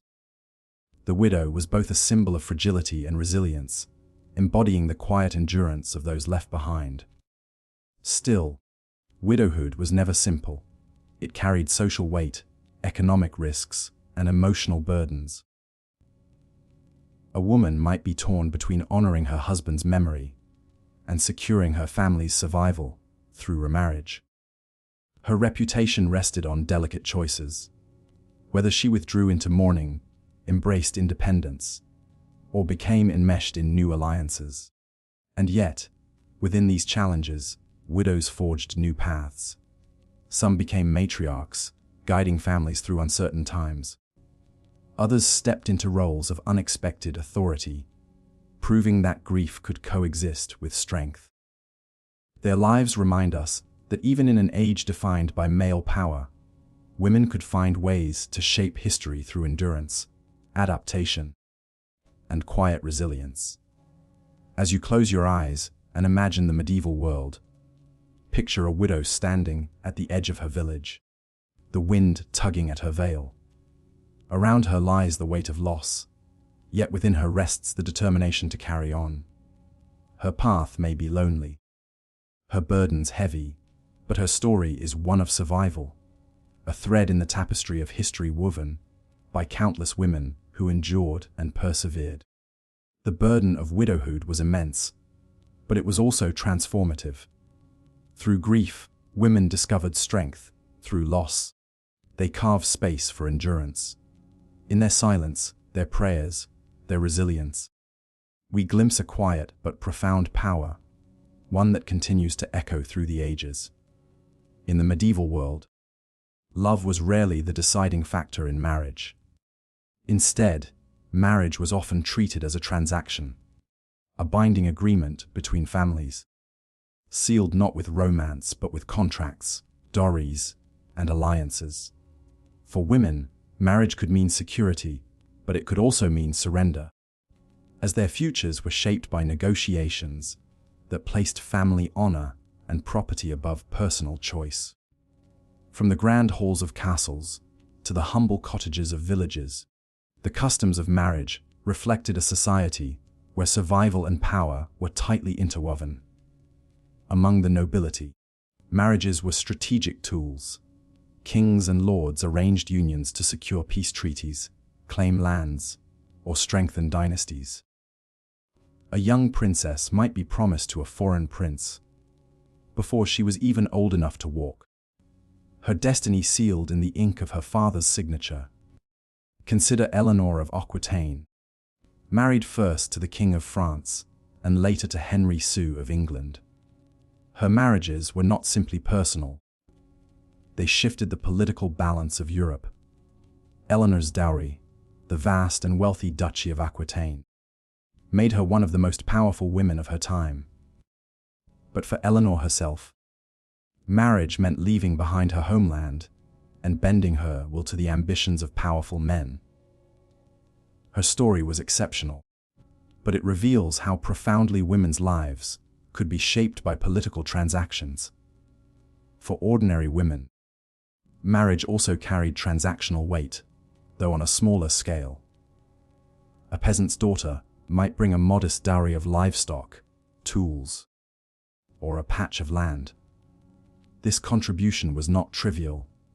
It represented her family's investment in her future and her husband's household. The negotiations often took place between parents, with little concern for the feelings of the bride herself. A young woman's worth was measured in what she could bring, and the marriage agreement bound not only her, but her entire family into a network of obligations. Dowries were central to these arrangements. For the wealthy, they could include lands, castles, or precious goods. For the poor, they might consist of a few chickens or a sturdy cow. A dowry was meant to provide stability, but it also underscored the transactional nature of marriage. In some cases, if a dowry was insufficient, a woman might find herself unable to marry at all, her prospects limited not by her character, but by her family's resources. Once married, women were expected to fulfill their roles as wives and mothers. The vows exchanged at the church altar bound them to obedience, fidelity, and service. Husbands pledged to protect and provide, but the balance of power was rarely equal. A woman's legal identity was often absorbed into her husband's. Her autonomy diminished under the weight of marital expectations. Yet not all marriages were without affection. While arranged unions began as transactions, many couples grew to share companionship, trust, and even love. Life's hardships, plowing fields, raising children, surviving winters, could knit bonds that transcended the cold logic of dowries and contracts. Some medieval letters between husbands and wives reveal tenderness, longing, and mutual respect, reminders that even within rigid systems, humanity found ways to flourish. For noble women, however, marriage could also feel like a chain. Many were married off in their early teens to much older men. Their primary duty was to produce heirs, securing the family line. The risks were immense, childbirth was dangerous, and maternal mortality was tragically common. Behind the glitter of weddings lay the stark reality that a woman's health and body were often treated as part of the bargain. The church played a powerful role in regulating marriage. By the 12th century, Christian doctrine declared marriage a sacrament, overseen by priests and bound by spiritual vows. The church insisted on consent, at least in principle, though in practice, family and social pressures often overrode individual choice. Marriage outside the church's blessing was considered sinful, and annulments were rare and difficult to obtain. For women trapped in unhappy or abusive unions, escape was nearly impossible. There were exceptions. Wealthy widows who inherited property sometimes found themselves in positions of bargaining power. A dowager with lands could decide whether to remarry, and her choice might be courted by ambitious suitors. In these cases, the transactional nature of marriage worked in her favor, giving her leverage in a world otherwise dominated by men. But such opportunities were the exception, not the rule. Folk traditions also surrounded marriage, softening the harshness of the transaction with celebration. Weddings were community affairs, filled with feasts, music, and blessings.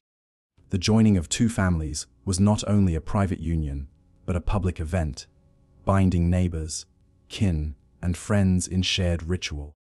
Young brides might wear garlands of flowers, while guests toasted to fertility and prosperity. For a brief moment, joy and festivity shone through the practical concerns of property and survival. Still, beneath the laughter and dancing, the reality remained marriage was a negotiation, and women were often the currency. Their futures were charted not by personal dreams, but by the calculations of fathers, brothers, and lords. For some, this meant security and stability. For others, it meant a lifetime of constraint. As you drift toward sleep, picture a medieval bride, her veil trailing as she walks down the aisle of a stone church, candles flickering in the shadows. Around her, solemn faces watch, knowing this union is about much more than love. It is a contract, a merging of fortunes, a promise sealed before God and community. She may be hopeful, fearful, or resigned, but in her heart lies the quiet resilience of countless women who entered marriages not of their choosing, yet carried on with courage. Marriage as a transaction shaped the lives of medieval women in ways both visible and unseen. It was a system that limited their choices, but also revealed their strength. Within these unions, women endured, adapted, and sometimes even thrived, weaving their quiet stories into the great tapestry of history. In the medieval world, childbirth was both a miracle and a peril. For women, it was one of the most defining and dangerous experiences of life. To bring a child into the world was to continue the family line, strengthen communities, and fulfill sacred expectations. Yet behind the joy and hope lay fear, for childbirth in the Middle Ages was fraught with risk. Mothers entered this stage of life with courage, but also with the weight of duty. The survival of children meant the survival of families, villages, and kingdoms. For noblewomen, sons were heirs, symbols of power and continuity. For peasant women, children were helping hands in the fields, vital to the household economy. In both cases, the pressure was immense, and the outcome was never guaranteed. Midwives stood at the center of this experience.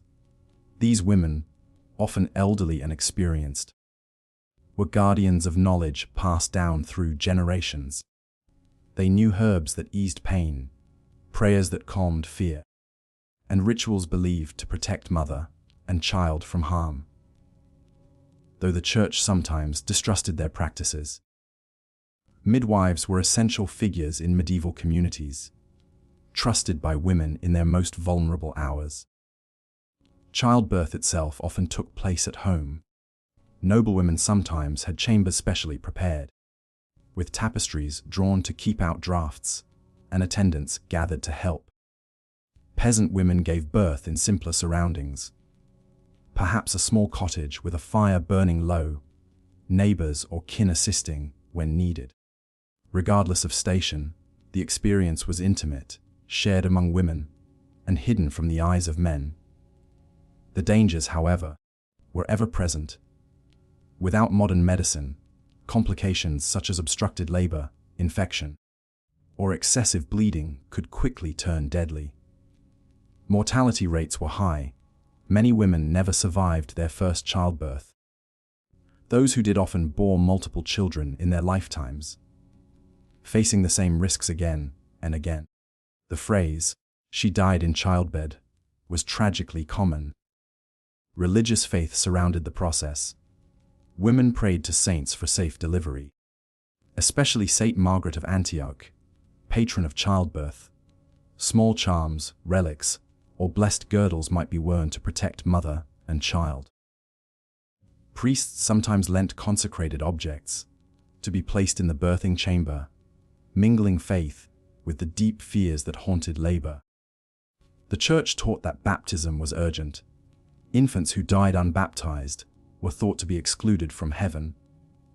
So midwives were instructed to baptize newborns if death seemed imminent. Motherhood, once achieved, was both joy and burden. Infants required constant care, and many did not survive beyond their first year. Disease, malnutrition, and accidents claimed countless lives. Women grieved deeply for lost children, but they were expected to carry on, often bearing more in the hope that some would survive. Large families were common, not from choice, but from necessity.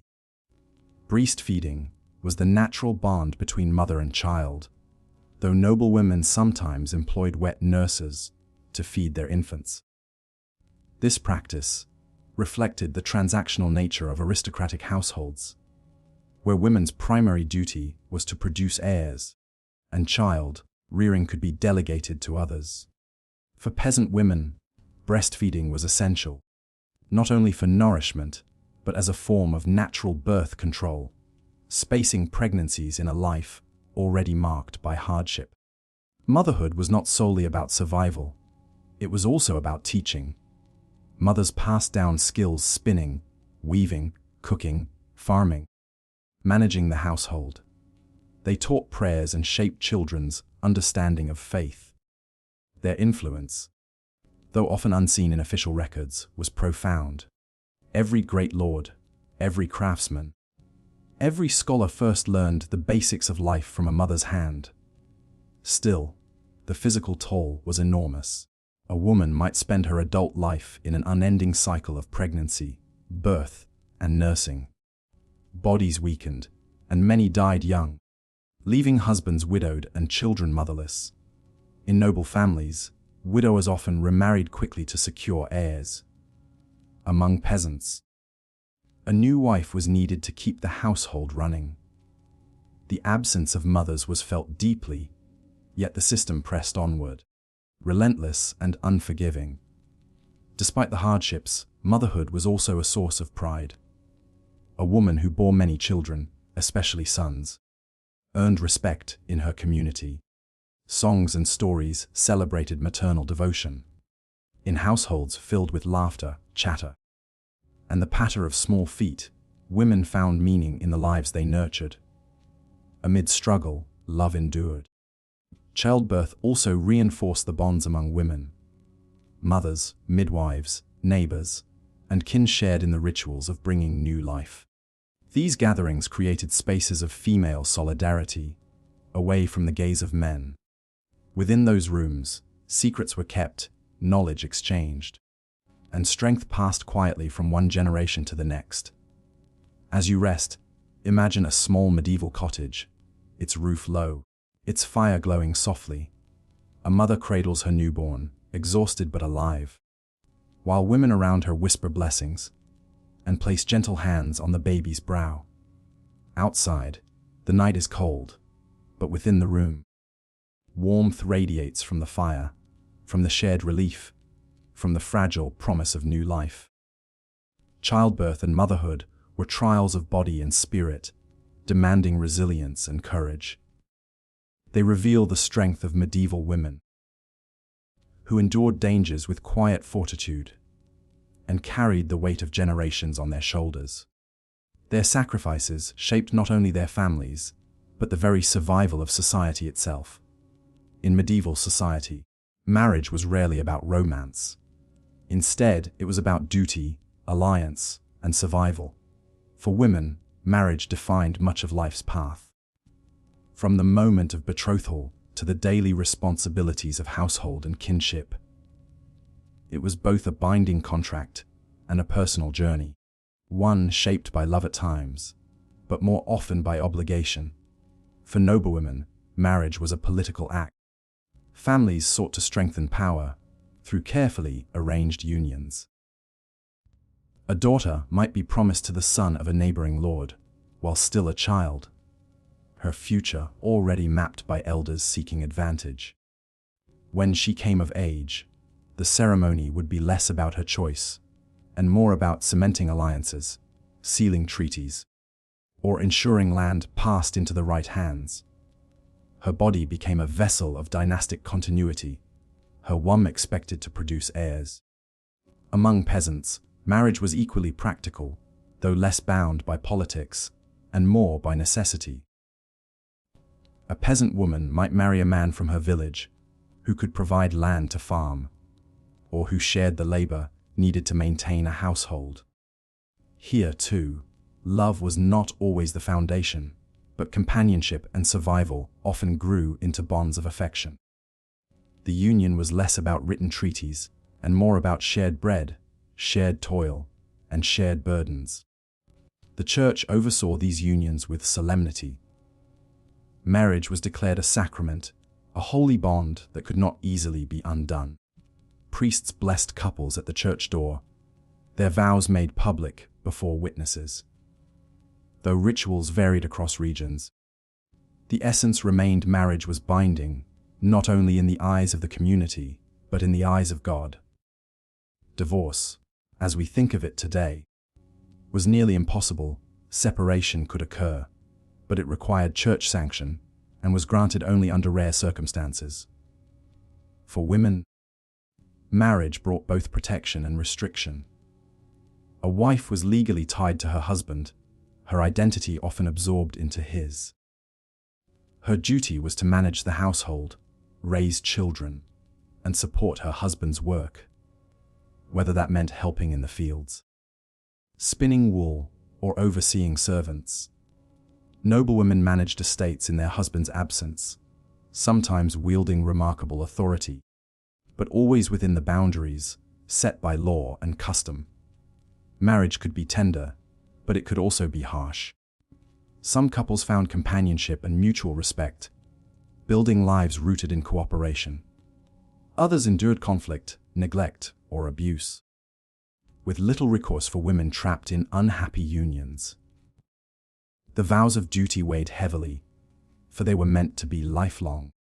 Dowries played a crucial role in marriage arrangements.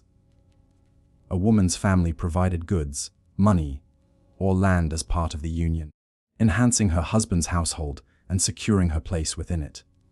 For noble families, dowries were vast, castles, estates, or alliances that reshaped entire regions. For peasants, the dowry might be a cow, a small piece of land, or tools essential for farming. Yet in every case, the dowry was both gift and burden, a reminder that marriage was a transaction as much as a union. In noble courts, marriage also came with rigid expectations of fidelity, at least for women. A wife's chastity before marriage and fidelity afterward were crucial, ensuring the legitimacy of heirs. Husbands, however, were often judged less harshly for straying, though the church preached against infidelity for both. Women who broke these rules risked scandal, disgrace, or even death. The double standard was stark, leaving women under greater scrutiny. Daily married life varied widely. In a manor, a noblewoman might oversee servants, arrange feasts, and correspond with allies, her life woven with ceremony and management.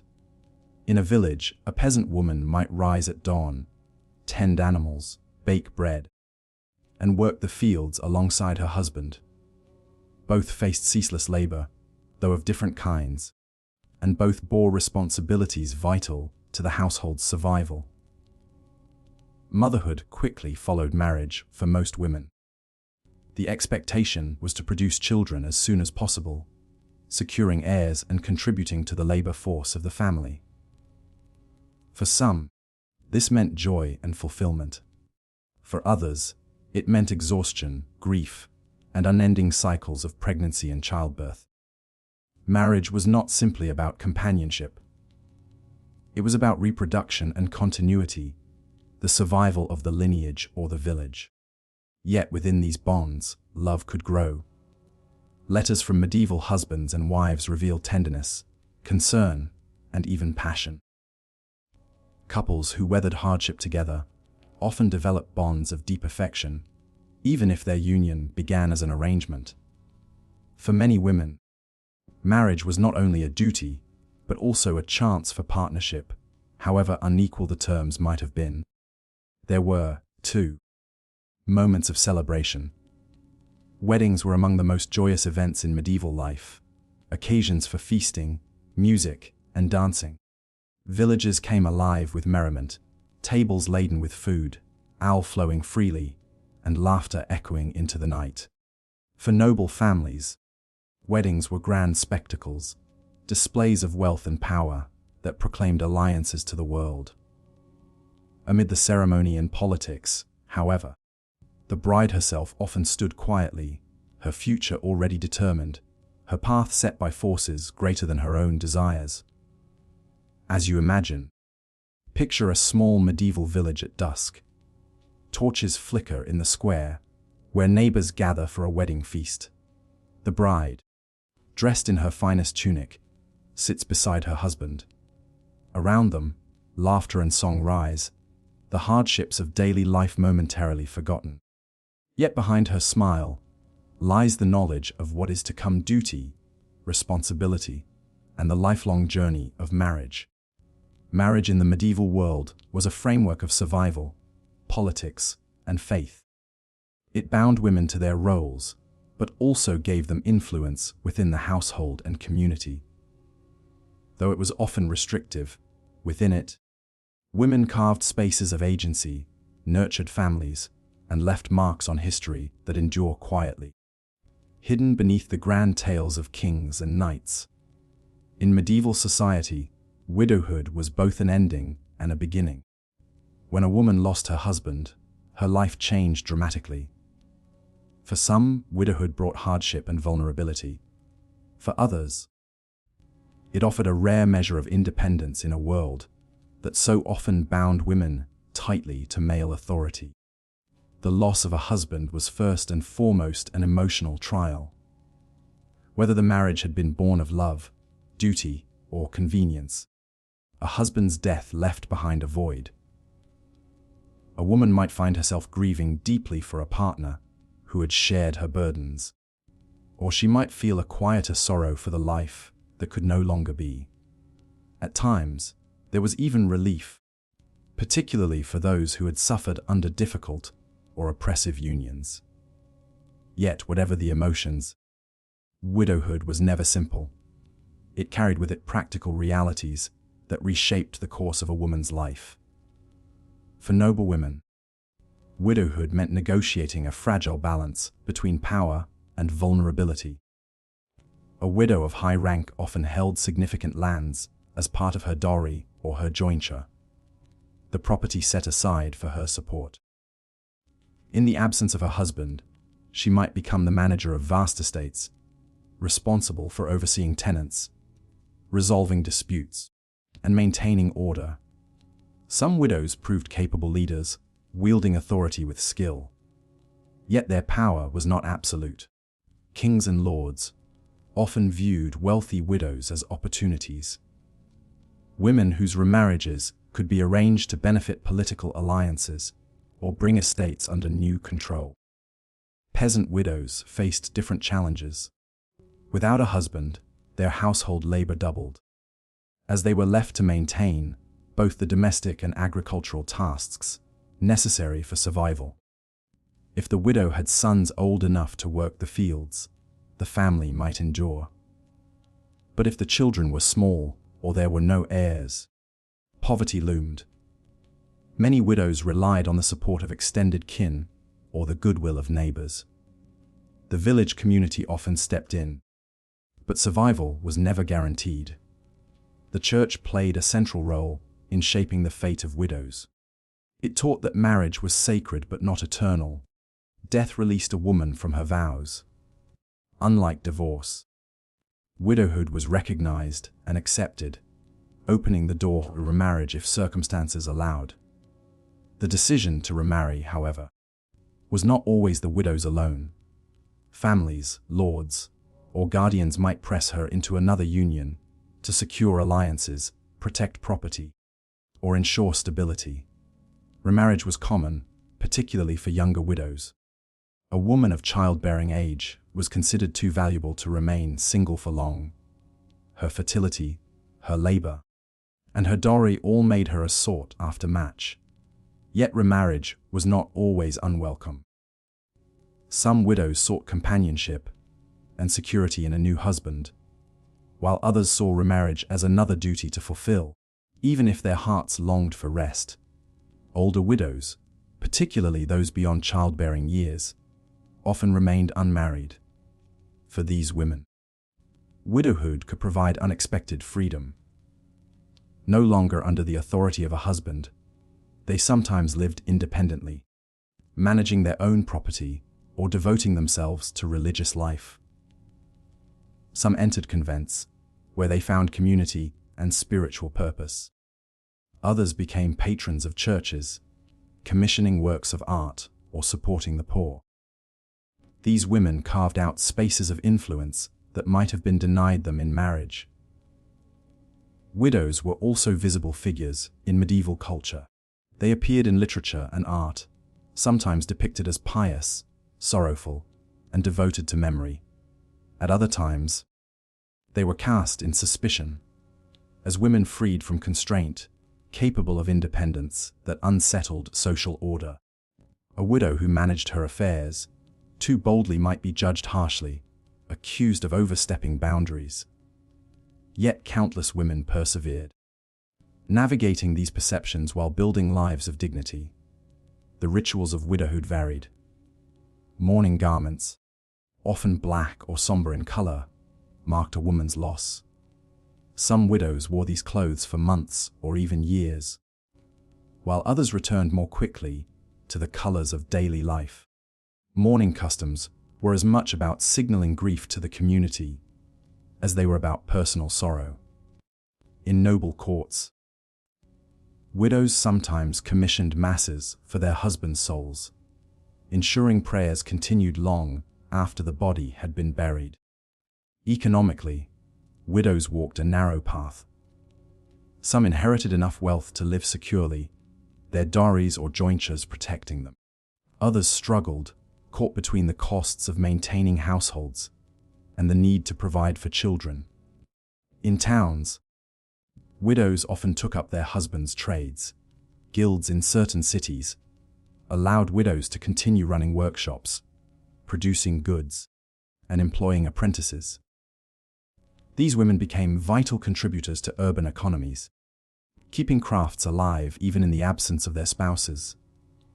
For many widows, children were both blessing and burden. Sons provided labor and security, while daughters often represented dowries to be found and marriages to be arranged. The widow's role as caretaker did not end with her husband's death. It only deepened as she worked to secure her children's futures. Remarriage was not always straightforward. A widow might prefer to remain single, but pressure from family or lordship could be strong. A wealthy widow might find herself courted not for love, but for her lands. In some cases, widows resisted. Records tell of women who sought to delay or even refuse remarriage, petitioning kings or bishops for the right to remain independent. Their success depended on status, connections, and circumstance. But the fact that they tried it all reveals the quiet resilience of women determined to chart their own paths. Imagine, if you will, a medieval town square. A widow walks slowly across the cobblestones, her dark veil marking her loss. The market buzzes with life. Merchants calling out, children playing, animals bleating. But she moves with a certain solemnity. She pauses to purchase bread, her coins carefully counted, her household now her sole responsibility.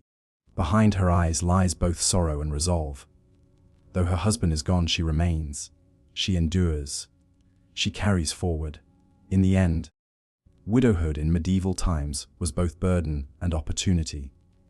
It could strip women of security, leaving them vulnerable to poverty and exploitation. Yet it could also open doors to authority, independence, and even peace. Through grief and resilience, widows shaped their own lives, sometimes quietly, sometimes boldly, but always with the strength demanded by a world that rarely gave women easy choices. Life for medieval women was, in many ways, defined by labor. Work was not an option but a necessity, the daily rhythm that ensured survival for families, communities, and entire kingdoms. From the highest noblewomen to the humblest peasants, women's contributions formed the unseen backbone of medieval society.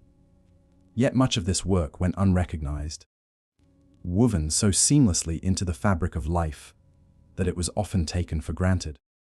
For the vast majority of women, peasants who lived in rural villages, work began before dawn and ended long after sunset. A peasant woman's day started with kindling a fire, baking coarse bread, and preparing meals that were plain but filling. She drew water from wells, milked animals, fed chickens, and tended pigs. Beyond the home, she labored in the fields, planting, weeding, and harvesting crops alongside her husband, sons, or neighbors. Her hands grew callosed from constant toil. Her back bent under the weight of baskets and bundles. Domestic labor and agricultural labor were inseparable. The same woman who kneaded dough in the morning might be found later, in the day binding sheaves of wheat, or gathering firewood in the forest. She spun wool into yarn, mended clothing, and brewed ale, a vital part of village life, since all was safer to drink than water. Every task was essential, and none were considered extraordinary. It was simply what survival demanded. In towns, women's work looked somewhat different, but no less demanding. Many urban women supported themselves and their families through crafts and trades. A woman might be a weaver, a baker, a brewer, or a midwife. Some worked in markets, selling produce, dairy, or small household goods. Others continued the work of their husbands after widowhood, running workshops or small shops. Guilds in certain cities allowed widows to inherit their husband's place, keeping workshops alive under female direction. Though often overlooked in records, women were vital participants in the economic life of towns. Noblewomen, though removed from the hard labor of fields and markets, also worked tirelessly in their own sphere. Managing an estate was no small task. While stewards and servants carried out much of the practical work, noblewomen oversaw the entire operation. They supervised accounts, ensured food supplies, arranged marriages for tenants, and resolved disputes.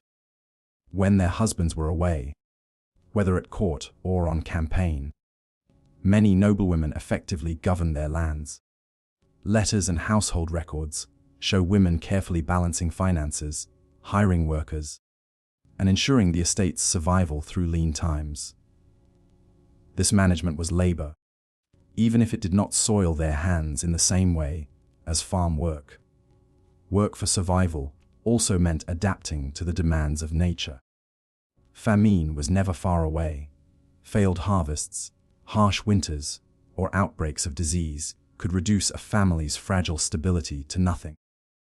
Women often bore the heaviest burden in such times, stretching food stores, foraging for wild herbs, or bargaining desperately in markets to keep children alive. Survival required creativity and resilience. The woman who could spin, brew, and barter was as essential to her family's survival as the man who tilled the soil. In addition to physical labor, women carried the work of caregiving. They raised children, tended the sick, and cared for the elderly. In an age when medical knowledge was limited, women often relied on inherited wisdom, herbal remedies passed down through generations. The village midwife was a figure of immense importance, guiding mothers through childbirth and offering advice on health.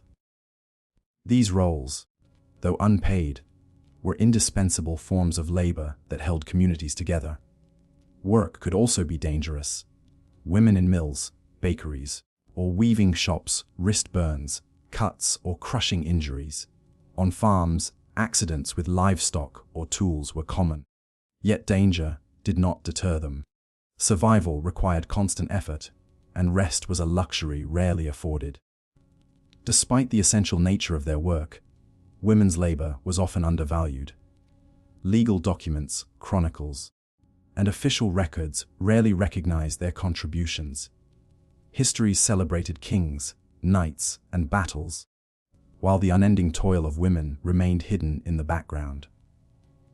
Yet without their work, fields would lie untended, children unfed, households undone. Women were the quiet architects of survival, their efforts sustaining medieval life in ways that chroniclers rarely acknowledged. Still, women sometimes found pride and identity in their work. A skilled brewer might be known across her village for the quality of her ale. A talented weaver might see her cloth sold in markets far from home. Even within the narrow bounds of opportunity, women created spaces where their labor was recognized and valued. Imagine, for a moment, a medieval village at harvest time. The air hums with the rustle of grain. Men cut wheat with sickles, their movements swift and steady. Women follow, binding the stalks into bundles, their skirts brushing against the stubble. Children dart between rows, gathering stray ears of grain. Laughing in the golden light, later back in the village, women knead dough in clay ovens, stir pots over open flames, and brew ale in wooden vats. The smell of yeast and smoke fills the air. It is hard work, exhausting work, but it is life. Without these labors, the village would wither. For women in all walks of life, work was more than duty. It was identity. It defined their roles within households, families, and communities. From noble estates to peasant huts, from urban workshops to convent kitchens, women labored endlessly. Though rarely remembered in chronicles, their survival depended on resilience, strength, and skill passed down from one generation to the next. And so, when we speak of medieval survival, we must speak of women. Their work was the constant heartbeat of life, steady and enduring. Their hands carried the weight of bread, cloth, and children. Their effort ensured that life, however harsh, continued. In the quiet persistence of their daily labor, they forged a legacy of strength, unseen, but never absent, in the story of the Middle Ages. If there was one thread that wove itself through every part of medieval life, it was faith. Religion was not simply something people believed in on Sundays. It was the very air they breathed, the rhythm of their days, and the lens through which they understood joy, suffering, life, and death. For medieval women, faith and devotion were not just personal practices, but essential parts of their identity. Whether they lived as humble peasants, noble ladies, or cloistered nuns, religion shaped their world and gave meaning, sometimes comfort, sometimes fear, to their existence. From the moment a woman was born, the church marked her life. She was baptized as an infant, and her name was inscribed in parish records. Feast days, holy days, and the cycle of the liturgical year structured her calendar. Bells ringing from stone church towers called her to Mass, reminded her to pray, and signaled moments of joy or mourning. To be medieval was, in many ways, to be religious, and women participated in that faith at every level. For the peasant woman, devotion was woven into her labor. She might begin her morning by crossing herself before starting her chores, whispering a short prayer for strength. As she baked bread, she might mark the dough with the sign of the cross before sliding it into the oven. Festivals like Christmas, Easter, or the Feast of St. Mary Magdalene provided moments of joy amid toil, when the village gathered for church services, processions, and shared meals. These holy days punctuated the year, offering brief respites from relentless work. The church also offered protection and hope. A woman might light candles before an image of the Virgin Mary, asking for a safe childbirth. She might leave an offering at the shrine of a local saint, hoping for healing from illness or relief from famine. Faith gave her a language for suffering and a promise that endurance on earth would be rewarded in heaven. Yet devotion was not without fear. Women, like men, were taught that sin could lead to eternal damnation. Priests preached about the dangers of temptation, often placing special emphasis on women as sources of sin. Stories of Eve and the fall were retold as cautionary tales, shaping how women understood themselves and how society viewed them. Confession and penance became essential practices, ways of keeping the soul pure and the conscience unburdened. For many women, the weight of sin and the effort to remain virtuous was a daily struggle. For noblewomen, faith carried both personal comfort and public responsibility. A lady of rank might fund the construction of a chapel on her estate, endow a monastery, or pay for priests to pray for her family's souls. Her wealth allowed her to act as a patron, shaping the religious landscape of her region. But devotion was also deeply personal. Some noblewomen kept books of hours, beautifully illuminated manuscripts filled with prayers, which guided their daily worship. The act of turning pages, tracing letters with a finger, and murmuring prayers by candlelight was as much an act of devotion as attending Mass. Marriage did not free noblewomen from faith's demands.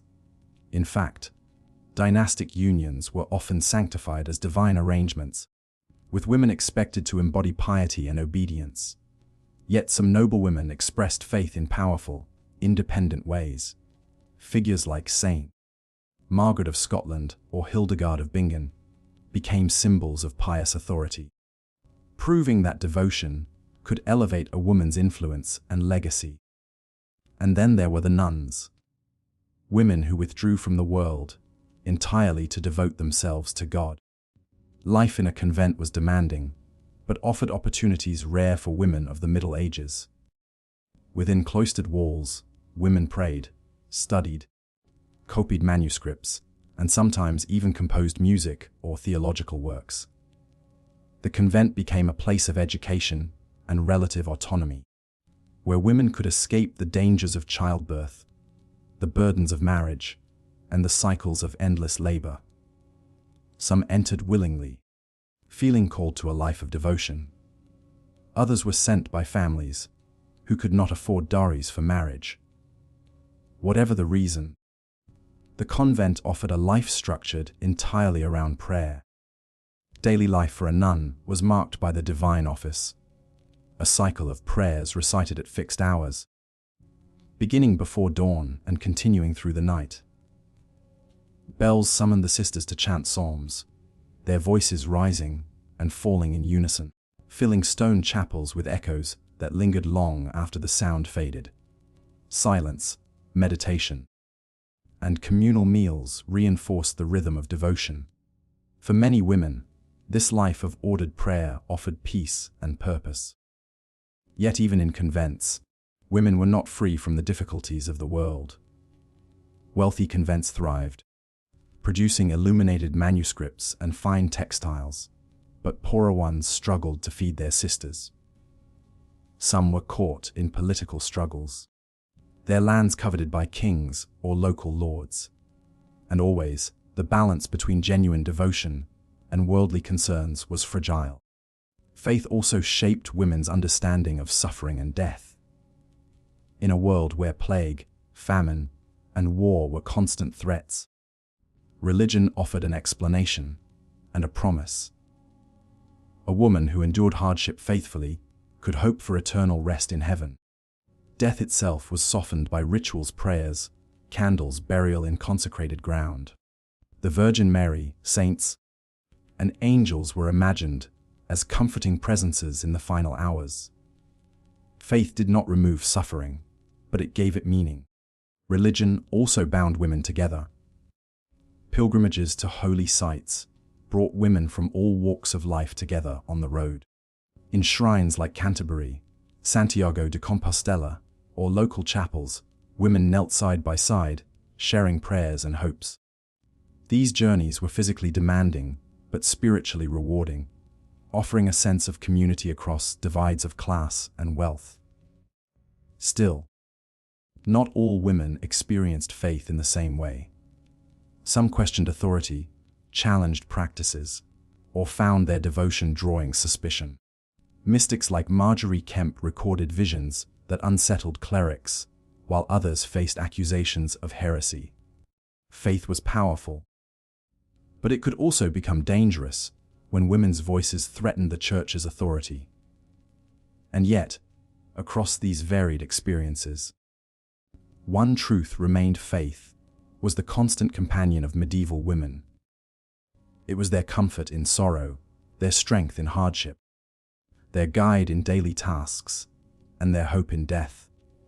Whether in whispered prayers before a kitchen fire, in illuminated manuscripts on a noblewoman's desk, or in the soaring chants of convent choirs, women's devotion gave shape and meaning to their world. Faith and survival were inseparable. And though history often forgets the individual voices of these women, their devotion echoes still, in stone churches, in faded manuscripts, and in the very fabric of the Middle Ages. In the grand halls of castles and courts, medieval queens lived lives that seemed dazzling from the outside. Draped in silks, crowned with jewels, seated beside kings. Yet behind the glitter of ceremony lay a world of heavy burdens, careful maneuvering, and constant vigilance. Queens were not merely decorative figures, they were pivotal to dynastic survival, to political alliances, and often to the very stability of kingdoms. Unlike peasant women, whose daily battles were for bread and survival, queens fought battles of influence, loyalty, and legacy. Their power was immense in some ways and fragile in others, balanced on the expectations of being both pious wives and shrewd leaders. In the Game of Thrones, long before that phrase became popular, queens were the most visible women, yet often the most vulnerable. A queen's journey began with marriage. Almost always arranged for political reasons, these unions bound kingdoms together, sealed treaties, and forged alliances. A French princess might be sent across the Channel to marry an English king, her very body serving as the bridge between two realms. These young women, sometimes no older than 14, left behind families, languages, and familiar customs to step into foreign courts, where every gesture was scrutinized. From the moment she arrived, a queen's primary duty was clear: to bear heirs. The pressure to produce a male successor was immense, for the stability of dynasties depended on it. Queens who succeeded in giving birth to sons were celebrated and secured influence. Those who struggled often faced whispers, blame, or even dismissal. Childbirth itself was perilous, and many queens did not survive the dangers of bringing life into the world. Yet even in pain and uncertainty, women bore this responsibility as part of their sacred and political role. But queens were more than mothers. They were intercessors, mediators, and patrons. Many acted as advisors to their husbands, offering counsel in times of war or negotiation. Their position allowed them to plead for mercy, to arrange marriages for courtiers, or to secure pardons for subjects. to the people. Queens often represented compassion and justice, a balance to the stern authority of kings. One of the most enduring symbols of queenship was the connection to the Virgin Mary. Queens were expected to embody purity, humility, and devotion, mirroring the spiritual mother of Christ. Images of queens praying, sponsoring chapels, or carrying rosaries reinforced this sacred association. Yet queens were also expected to be regal, commanding, and wise. This balance of softness and strength defined the expectations of medieval queenship. Some queens, however, moved far beyond symbolic roles. Eleanor of Aquitaine is perhaps the most famous example. Heiress to vast lands in France, she became queen of both France and later England. Intelligent, ambitious, and politically astute, she participated in the Second Crusade, governed lands in her sons' names, and influenced royal courts for decades. Her story shows how queens could wield extraordinary power when circumstances allowed. Another powerful figure was Isabella of Castile, who reigned alongside Ferdinand of Aragon. Unlike many queens who stood beside their husbands, Isabella ruled as a true partner in governance. She reformed the administration of her kingdom, supported exploration, including Columbus's voyage, and became a driving force in shaping Spain's future. In England, Margaret of Anjou, wife of Henry VIII, stepped into leadership during her husband's bouts of mental illness. Fierce, determined, and politically active, she commanded armies during the Wars of the Roses, though history often painted her as ruthless. Her story reveals the risks queens faced. When they stepped beyond expected roles, they were admired by some but vilified by others. Queens also played vital roles in cultural life. They patronized poets, musicians, and artists, turning courts into centers of creativity. Their presence helped shape ideals of chivalry and courtly love, where knights dedicated deeds of valor to noble ladies. A queen's influence could extend far beyond politics, leaving marks on literature, art, and the imagination of entire generations. Yet for every Eleanor or Isabella, there were countless queens whose names have faded into obscurity. Many lived quietly, fulfilling duties without recognition. They arranged dowries, oversaw estates, and ensured their households ran smoothly. They endured loneliness, danger, and constant political tension. The crown on their heads was heavy, both literally and figuratively. Life as a queen was also fraught with danger. Political rivalries could topple dynasties, leaving queens widowed, imprisoned, or exiled. Some were accused of treason, witchcraft, or adultery, often convenient tools to remove them from power. Anne Boleyn, though later in history, stands as a chilling reminder of how quickly a queen could fall from favor. Still, queenship offered unique opportunities for influence. Through letters, marriages, and religious patronage, queens left fingerprints on history. They acted as diplomats, mothers of nations, and symbols of continuity. In a world where most women were denied voice and power, queens stood as rare exceptions, proof that women could shape kingdoms as much as kings. Even in sleep, their presence lingered. Court chroniclers wrote of queens interceding in disputes, blessing children, or traveling with entourages that dazzled villagers along the way. Pilgrims might remember a queen who gave alms at a shrine, while monks recorded her donations in illuminated manuscripts. These small details preserved their memory, long after crowns had passed to others. For the medieval woman in the fields, queens may have seemed distant figures, glittering and untouchable. Yet both peasant and queen shared burdens: childbirth, loss, devotion, and endurance. The difference was only in the scale of their responsibilities. While one worried about bread for her children, the other worried about peace for her kingdom. Both carried weighty roles, each in her own way. The story of queens reminds us that women in the Middle Ages were never just passive figures. They navigated treacherous landscapes of power, often with grace, sometimes with fury, but always with resilience. To wear a crown was to walk a narrow path between reverence and ruin. And though centuries have passed, the legacy of these medieval queens remains etched in castles, chronicles, and myths. Their stories are reminders that behind every king, there was often a queen whose influence, whether quiet or commanding, shaped the fate of nations. In the medieval world, age was both a rarity and a burden. For many women, life was short. Childbirth, illness, and hard labor often cut existence cruelly short. Yet for those who lived into their later years, the experience of aging was both respected and feared. The weight of age was more than wrinkled skin or tired bones. It was the slow accumulation of wisdom, sorrow, and endurance in a time when few expected to see gray hair. To grow old in the Middle Ages was to step into a different role. Youth was a time of labor, marriage, and childbearing. But age shifted a woman's place in her community. An older woman was no longer expected to produce heirs, no longer pressed into the dangerous cycles of pregnancy.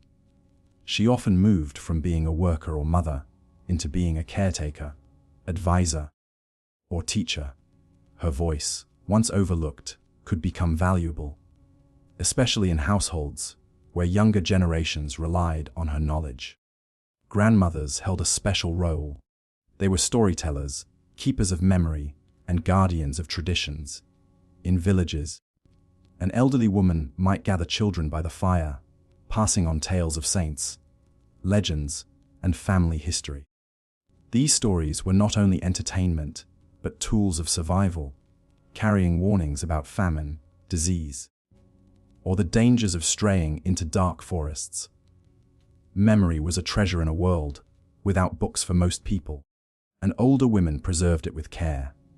Yet with respect came vulnerability. The frailty of age made survival difficult. Arthritis, failing eyesight, and loss of strength left many unable to work. In wealthier households, this might mean a gentler life, with servants or younger relatives to provide care.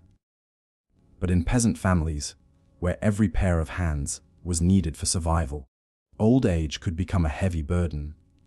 Some elderly women were treated with compassion, supported by kin. Others, sadly, were neglected or even abandoned when resources ran thin. The church often stepped into this gap, offering alms or spaces in convents for aging widows. Some women who lived long enough entered religious houses late in life, finding peace and stability after years of hardship. Within convent walls, age could be honored. Elder nuns became spiritual mothers, advising the young and guiding communities with gentle authority. But outside the cloisters, age could also draw suspicion. Medieval Europe had a complicated relationship with old women. On the one hand, they were respected as wise figures, repositories of folk medicine and midwifery.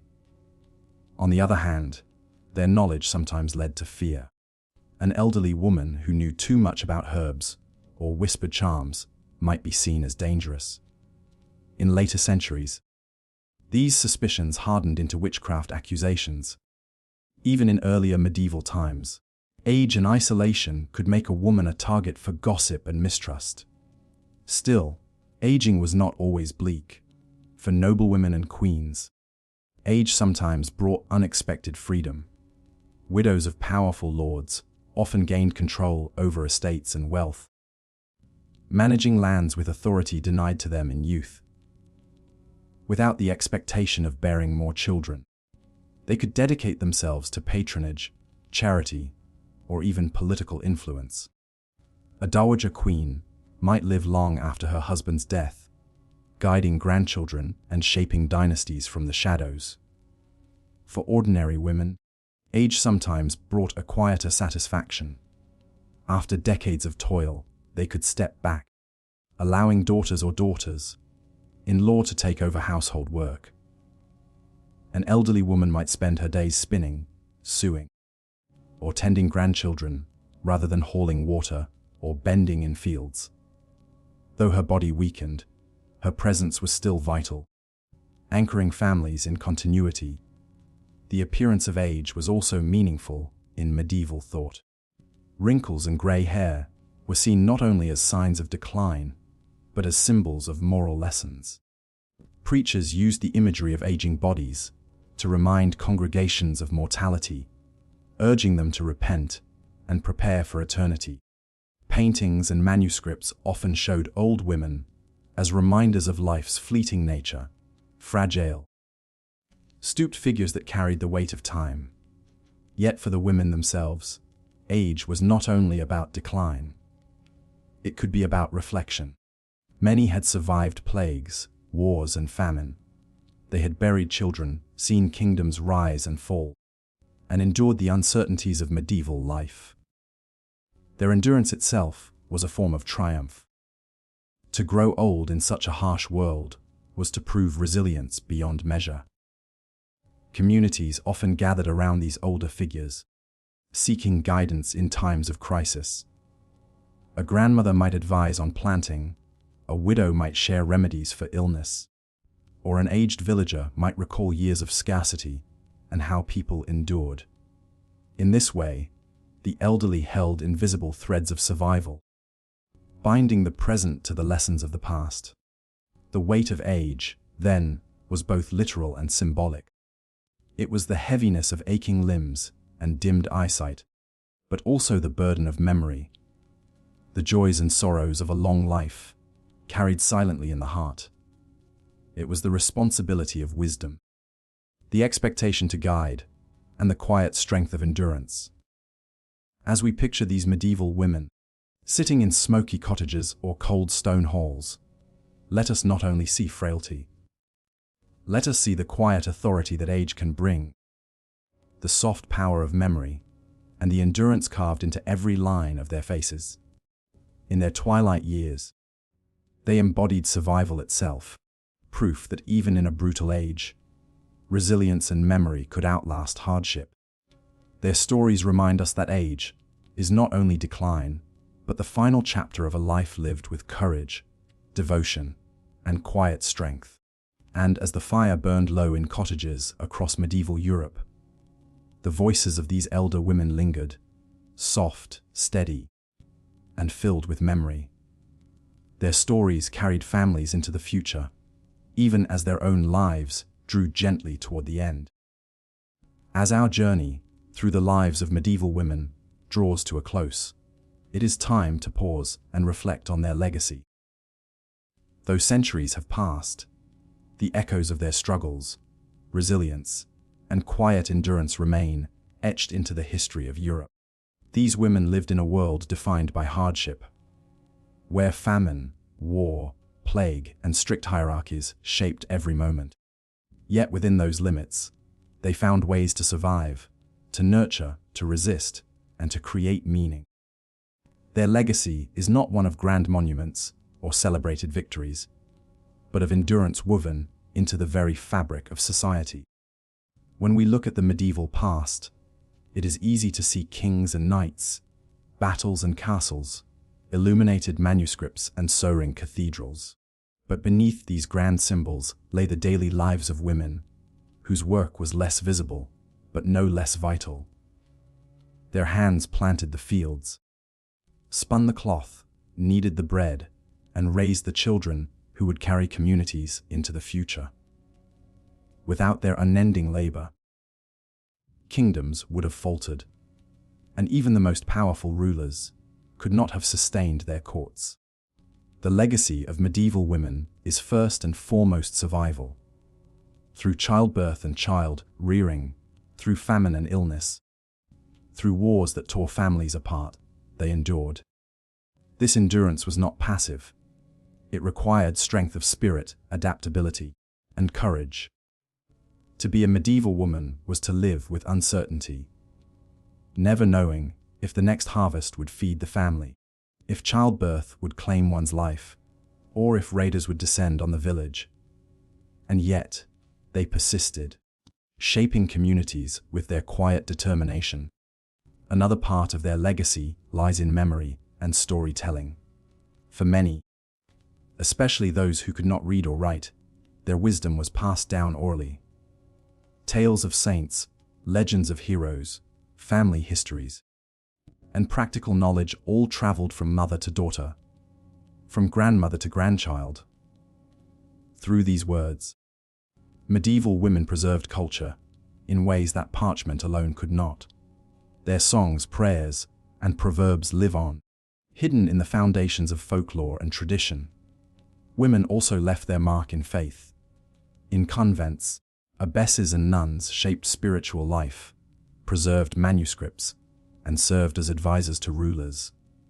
Saints like Hildegard of Bingen, Clare of Assisi, and Bridget of Sweden remind us that even within the confines of religious life, women found ways to teach, write, heal, and inspire.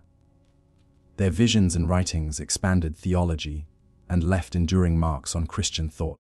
Even anonymous women, those who prayed in small chapels, who lit candles for loved ones, who passed on devotion in households, contributed to the spiritual identity of the medieval world.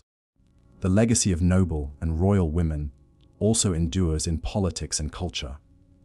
Queens like Eleanor of Aquitaine shaped alliances across Europe, while Empress Matilda fought for her rightful throne, leaving behind a lineage that would give rise to the Plantagenets.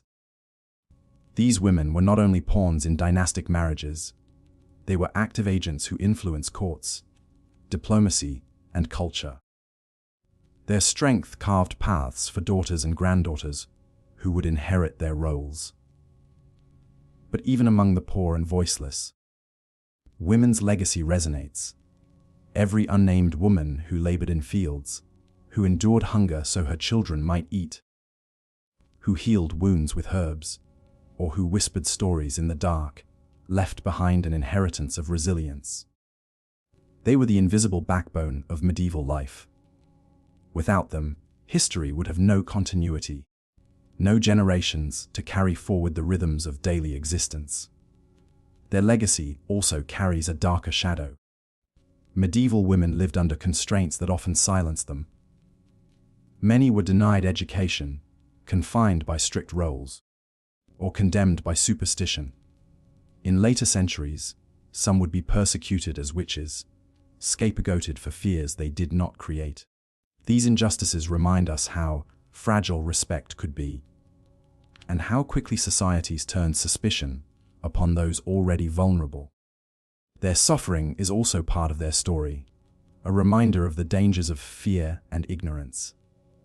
Yet when we think of legacy, we must also think of transformation. The lives of medieval women, though often hidden, laid the groundwork for change. The mothers who taught their daughters to read, the abbesses who preserved ancient texts, the artisans who passed on skills, and the midwives who kept generations alive. All these women carried forward knowledge and culture that would shape the Renaissance and beyond. Their quiet work ensured continuity through some of the darkest centuries. And so, what does it mean to remember them today?